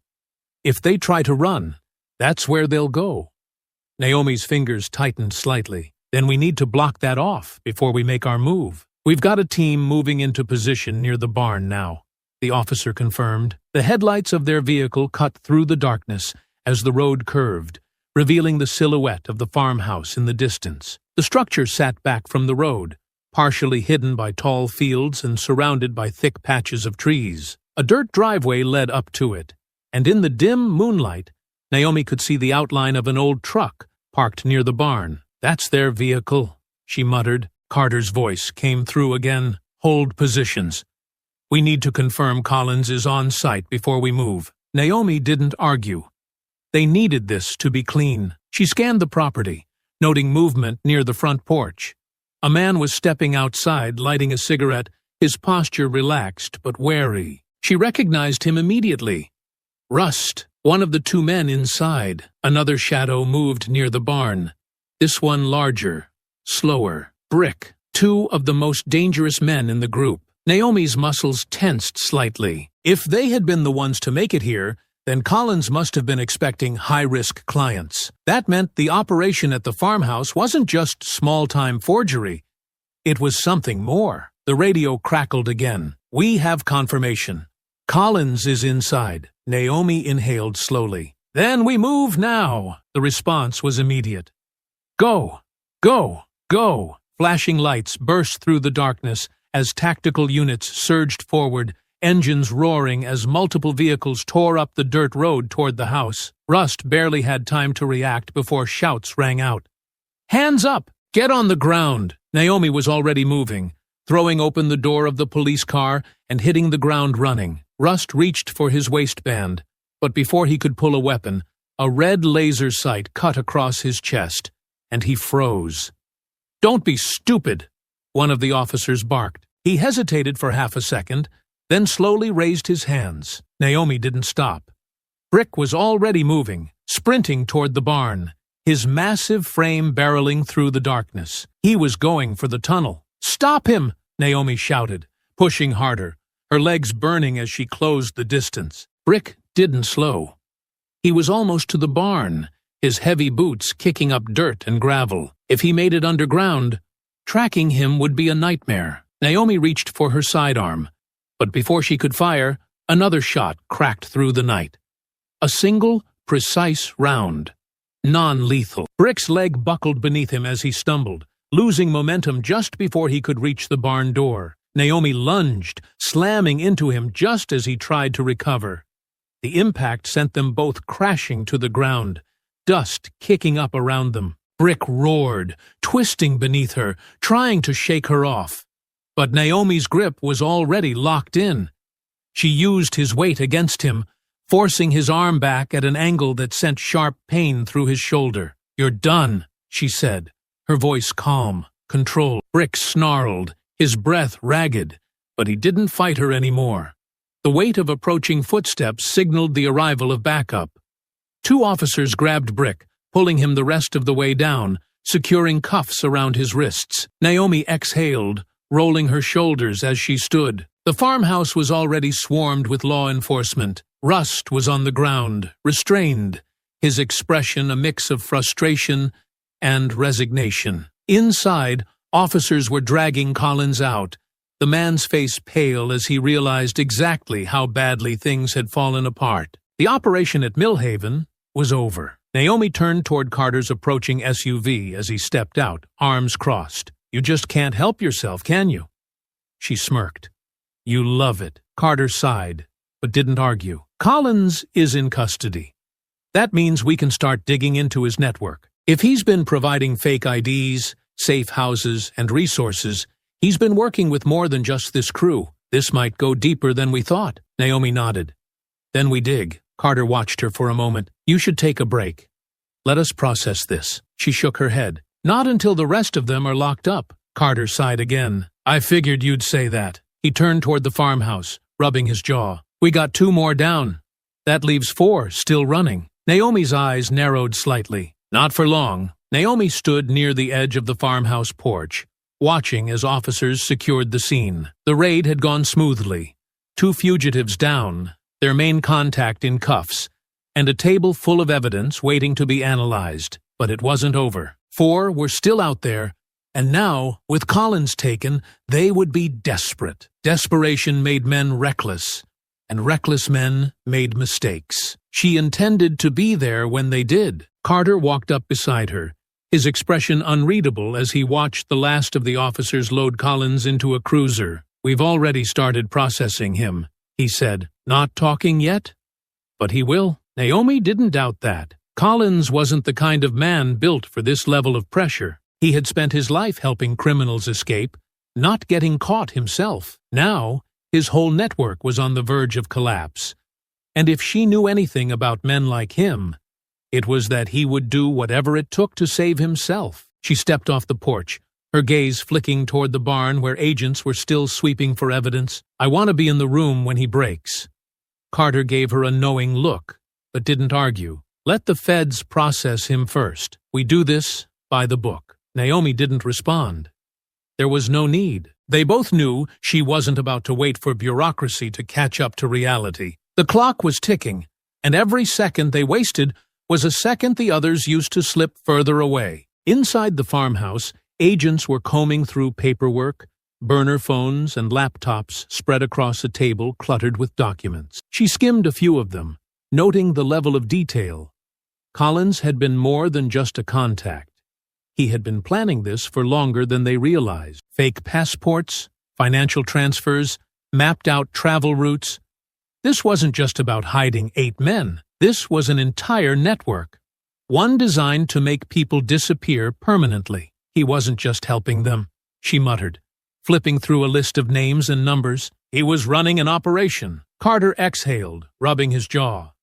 Which means we just cut off more than one client. Naomi's jaw tightened. And if that's the case, Collins isn't just scared of us.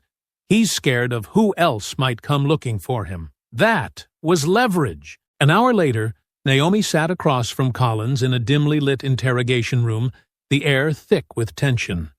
His hands were cuffed to the metal table, his once careful composure cracking around the edges. He had been quiet so far, playing the role of the man who still had options. But Naomi knew better. "You already know how this goes," Carter said from beside her. "You keep your mouth shut. We bury you. You cooperate. Maybe you walk out of this with a deal." Collins let out a slow breath, staring at a spot on the table. "I don't know anything." Naomi tilted her head slightly. "That's interesting, considering we just raided your operation and found enough evidence to put you away for the next 20 years. His jaw clenched. He was starting to feel it now, the weight of what was happening, the realization that his empire had just burned to the ground. She leaned forward slightly. "You weren't just a stop along the way. You were the fail-safe, the one they trusted to get them over the finish line. And now, that's gone. So tell me, Collins, where do they go now?" He hesitated, but Naomi could already see the answer forming in his head. The wheels were turning, the calculations shifting. He was trying to decide if he could outplay this, if there was still a move left on the board. "You think they won't throw you under the bus?" she continued. "Vinny isn't the type to stay loyal. If he thinks cutting you loose buys him more time, he'll do it without a second thought.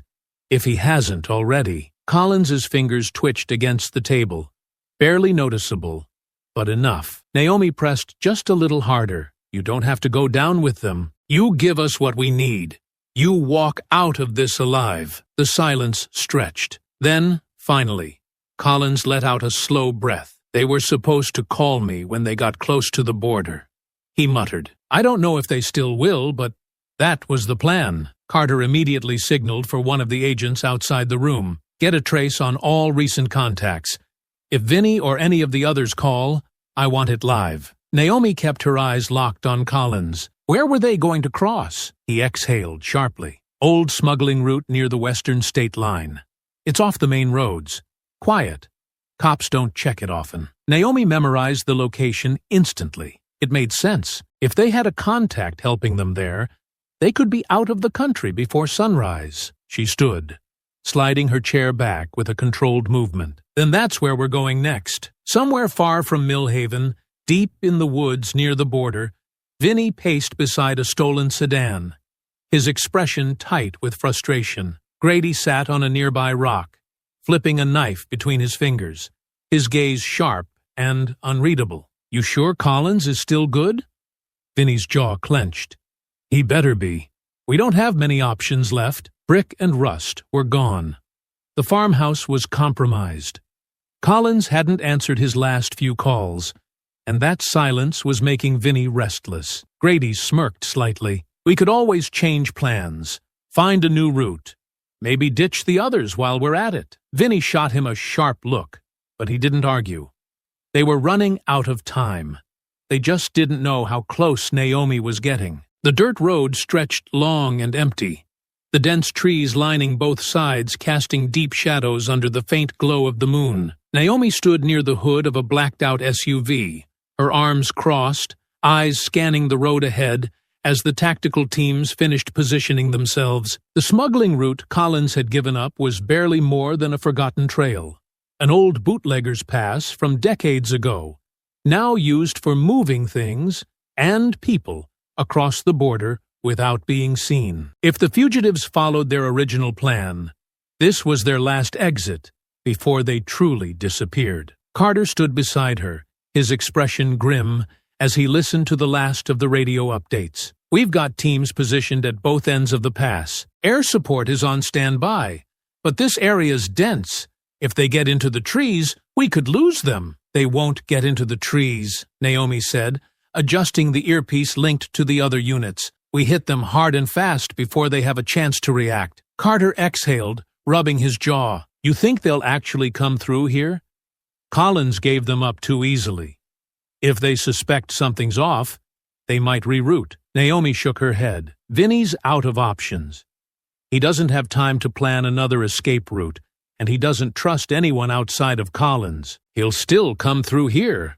The only question is whether they're expecting trouble." She glanced toward the tree line, her gaze sharpening. "And I don't like betting against men who have nothing to lose." Carter didn't argue.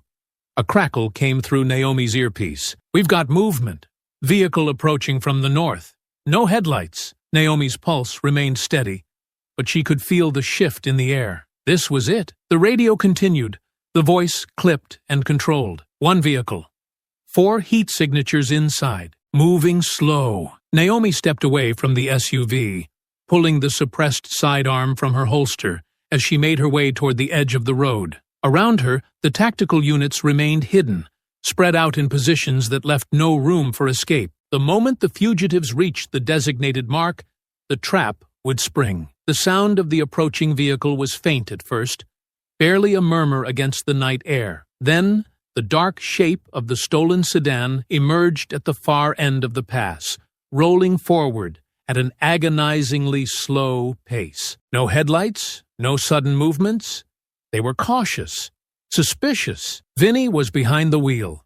Naomi could just make out his silhouette in the driver's seat, his head shifting slightly, as if scanning for anything out of place. Grady was in the passenger seat, his posture more relaxed, but even from this distance, she could see the tension in his shoulders. They weren't comfortable.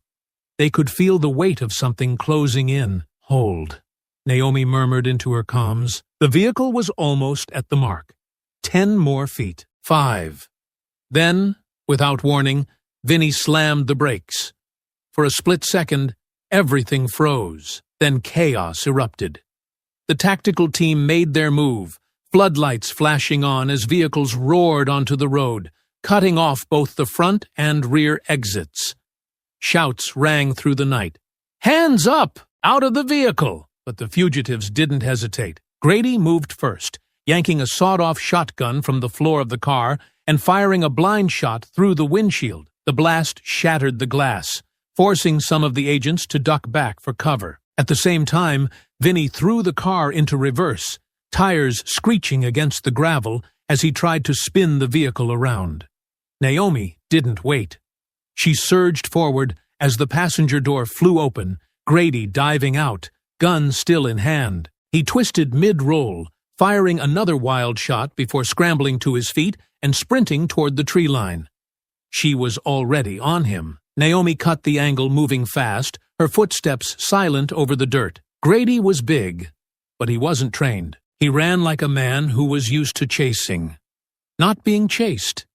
He didn't even hear her coming. She lunged, tackling him just as he reached the edge of the trees. They hit the ground hard, his gun skidding across the dirt. He twisted, throwing a wild elbow toward her ribs, but she trapped his arm, locking his wrist into a painful angle. "Don't," she said, her voice calm but sharp. Grady grunted, struggling for a moment longer before she twisted harder, forcing a choked curse from his throat. He went still. Behind her, the road was still chaos. Vinny had abandoned the car, sprinting toward the other side of the pass. Another fugitive, probably Morgan, one of the quieter ones, was moving with him, using the scattered cover of the terrain to disappear into the darkness. Naomi's grip tightened. Grady was down, but this wasn't over. She turned toward her comms. "We've got 2 on foot, moving southwest, cutting through the pass." Carter's voice was sharp in response. "We'll intercept. Do you have Grady?" Naomi glanced down at the man pinned beneath her, his face twisted in pain. "Yeah," she said. "One more off the list." Carter didn't waste time. "Then, get moving. This ends tonight." Naomi exhaled, shoving Grady onto his stomach before snapping a pair of cuffs onto his wrists. He was struggling, but the fight was gone. He knew it was over. She wasn't even looking at him anymore. Her eyes were already on the trees. Vinny and the last of his men were still running, and she was going to hunt them down. Naomi sprinted through the dense undergrowth, her breathing controlled despite the burn in her legs. Vinny and Morgan were still ahead, crashing through the brush like cornered animals. They weren't moving with purpose anymore. They were running on pure survival instinct. But Naomi wasn't just hunting them. She was finishing this. They had stolen days from her, had beaten her, restrained her, dumped her in the woods to die, thinking she wasn't worth finishing off. They had underestimated her from the start. Now, they were out of options, out of allies, and out of time. Her calm crackled in her ear. "We've got them cutting toward the riverbed. Do you have eyes?" Naomi ignored the call. This wasn't for the team. This was personal. She closed the distance quickly, her muscles screaming as she pushed harder. Ahead, Vinny barked something at Morgan, shoving him toward the tree line. But Morgan hesitated. He knew they weren't making it out of this, knew that the moment Naomi caught them, there wouldn't be another escape. Then Vinny turned and saw her, his face twisted with frustration, exhaustion, and something else, fear. "Keep moving!" he snapped at Morgan, then turned fully to face her, hands clenching into fists. He wasn't going to run anymore. He wanted a fight. Naomi didn't slow down. She hit him hard, her shoulder slamming into his chest, driving him backward into a thick tree trunk. The impact sent a deep, hollow thud through the air, knocking the breath from his lungs. But Vinny wasn't weak. He recovered fast, grabbing the front of her jacket and swinging wildly, throwing them both to the ground in a violent tangle of limbs and raw strength. Morgan hesitated nearby, caught between running and helping. Naomi twisted fast, landing on top of Vinny, but he slammed his knee into her ribs, knocking her sideways. He rolled with her, pinning her down for half a second, before she wrenched herself free, delivering a sharp headbutt that stunned him just long enough for her to flip their positions. She didn't hesitate. She drove her elbow into his throat, cutting off his air for a brief moment before slamming a fist into his face. Once, twice, 3 times. The pain in her knuckles barely registered. "That all you got?" Vinny wheezed, blood dripping from his lip as he twisted sharply, his fist driving hard into her side. She felt the impact, but she didn't stop. She grabbed his wrist, twisted it at an unnatural angle, and forced him onto his stomach with brutal precision. He thrashed beneath her, trying to buck her off, but she had him now. "This is for when you dumped me in the woods," she growled, bringing her knee down hard into his back, forcing a strangled grunt from his throat. She didn't stop. "This is for every woman you've hurt, for every person you thought you could get away with breaking." Her fist slammed into his face, again and again and again. Morgan finally snapped out of his shock and rushed forward, but Naomi saw him coming. She rolled off Vinny at the last second, ducking beneath Morgan's swing before driving an uppercut into his gut. He staggered back, gasping for air, but she didn't let him recover. She kicked his knee in, sending him crashing down onto one leg before she delivered a brutal knee to his jaw, knocking him flat. He groaned, trying to roll over, but Naomi stepped on his wrist, pinning him down. Vinny coughed, struggling to push himself up, spitting blood into the dirt. "You should have killed me when you had the chance," Naomi said, shaking out her fists. "Now you're going to wish I had killed you instead." Vinny grinned, despite the blood staining his teeth. "I'm still breathing, aren't I?" Naomi grabbed him by the collar, dragging him upright just long enough to slam his head into the tree behind him. His body went limp immediately, slumping to the ground. Morgan tried to crawl away, but she kicked him onto his back and crouched low, grabbing him by the front of his shirt. "You're done," she said, her voice like steel. Morgan's breathing was ragged, his eyes unfocused. You're not gonna kill us," Naomi exhaled, letting go of his shirt, letting him collapse into the dirt. "No," she admitted, "but I'm gonna make sure you never forget this night." The distant roar of engines signaled the arrival of the team. She had taken her time, but it was over now. Vinny and Morgan were finished. Naomi stood slowly, bruised, battered, but unbroken. She glanced down at the two men groaning in the dirt, their bodies wrecked, their faces swollen with the weight of her vengeance. She didn't need to say anything else. She had already won. The dirt was still disturbed where Vinny and Morgan had fallen, blood darkening the earth beneath them. The fight had been brutal, personal, the weight of everything Naomi had endured culminating in those final moments. She stood over them, her knuckles raw, her breathing steady despite the lingering ache in her ribs. She had won. The sound of approaching vehicles filled the silence, bright beams of light cutting through the trees as law enforcement moved in. Tactical teams fanned out quickly, weapons raised, scanning the perimeter even though the fight was already over. Carter was the first to step out, his gaze sweeping the scene before locking on to Naomi. His eyes flicked between her bruised knuckles and the battered men at her feet. "I take it they put up a fight?" Naomi exhaled, shaking out her hands.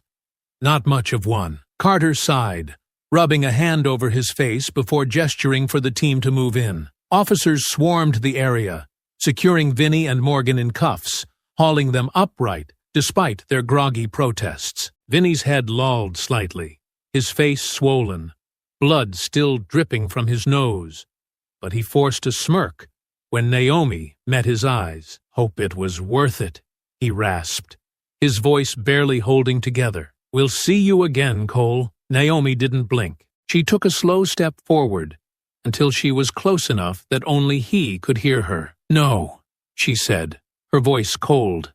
"You won't." Vinny's smirk faltered just for a second. Then an officer shoved him toward the transport vehicle, cutting off whatever weak comeback he had left in him. Morgan barely spoke as they dragged him away. His face was pale, his hands shaking slightly as he was forced into the back of another cruiser. He had seen what Naomi was capable of, and unlike Vinny, he had no illusions of ever walking free again. Carter let out a breath as he watched the last of them disappear into the convoy of police vehicles. "It's done," he said, his voice carrying more weight than just the words. "All 8 are accounted for. No loose ends." Naomi glanced toward the horizon, where the sky was beginning to lighten with the first signs of dawn. It felt strange, knowing that after everything, this was truly over. Carter shifted beside her. "We'll make sure they never see the outside of a prison again. The charges alone will bury them. Kidnapping, attempted murder, conspiracy. The feds are going to make an example out of them." Naomi nodded. "Good." Carter studied her for a moment. "You should get checked out," he said. "You look like hell." Naomi let out a quiet breath, something close to a laugh. "Feels about right." She knew she should be exhausted, should feel the full weight of everything that had happened pressing down on her. But instead, she just felt steady, clear. For the first time since this nightmare began, she was in control again. Carter shook his head. "You're impossible." Naomi turned, finally meeting his gaze fully. "And you wouldn't have it any other way." He huffed, but didn't argue. The last of the cruisers pulled away, taking the fugitives to a place where they would never be free again. The forest was silent now, no longer haunted by the men who had tried to use it as their escape. Naomi inhaled slowly, the cool air filling her lungs. It was done. She turned away from the empty road and started walking, leaving the past behind her with every step. Hours later, the precinct was quiet, the kind of silence that only came after something big had finally settled. The chaos of the manhunt was over, the radio chatter reduced to routine updates, and the last of the reports were being filed. The 8 fugitives were officially processed, locked down in separate cells, under maximum security. This time, they weren't just prisoners.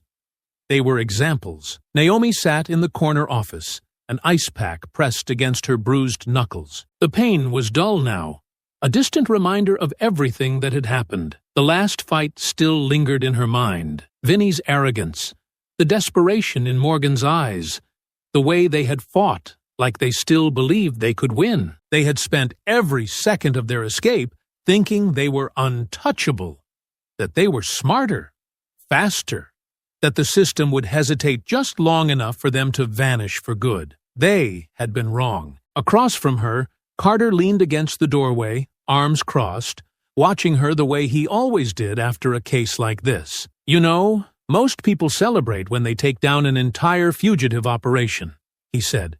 "You just look pissed off." Naomi exhaled slowly. "Because they almost got away." Carter didn't argue.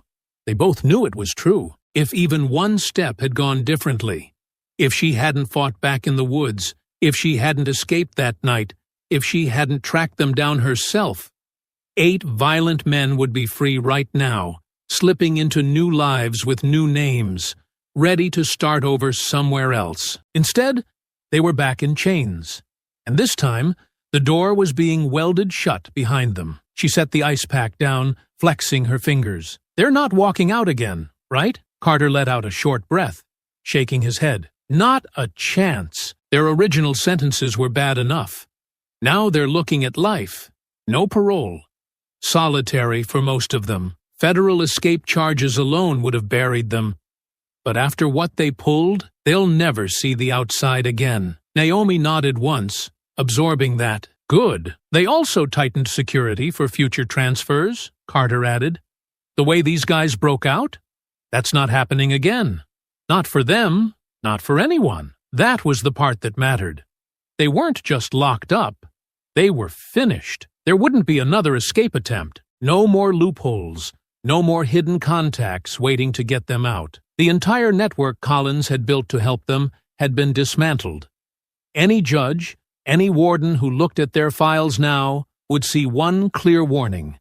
These men do not get another chance. Vinny had smirked at her in that last moment, thinking he could still hold on to some scrap of control. But the truth was, he had lost the second they were back in custody. Carter tilted his head slightly. "You should let this one go, Naomi. It's over." She stared down at her coffee cup for a moment, the heat still faint against her palms. "Yeah," she said finally. "I know." But she also knew something else. There would always be more. Vinny wasn't the first man who thought he was above the system. He wouldn't be the last. The only thing standing between men like him and the people they hurt was someone willing to hunt them down, drag them back, and make sure they never got another chance to run. She wasn't done. She never would be. Naomi took a slow sip of coffee, letting the quiet settle over her. The fight was over. This fight was over, but there would always be another one, and she would be ready. I hope you enjoyed that story. Please share it with your friends and subscribe so that you do not miss out on the next one. In the meantime, I have handpicked 2 stories for you that I think you will enjoy. Have a great day!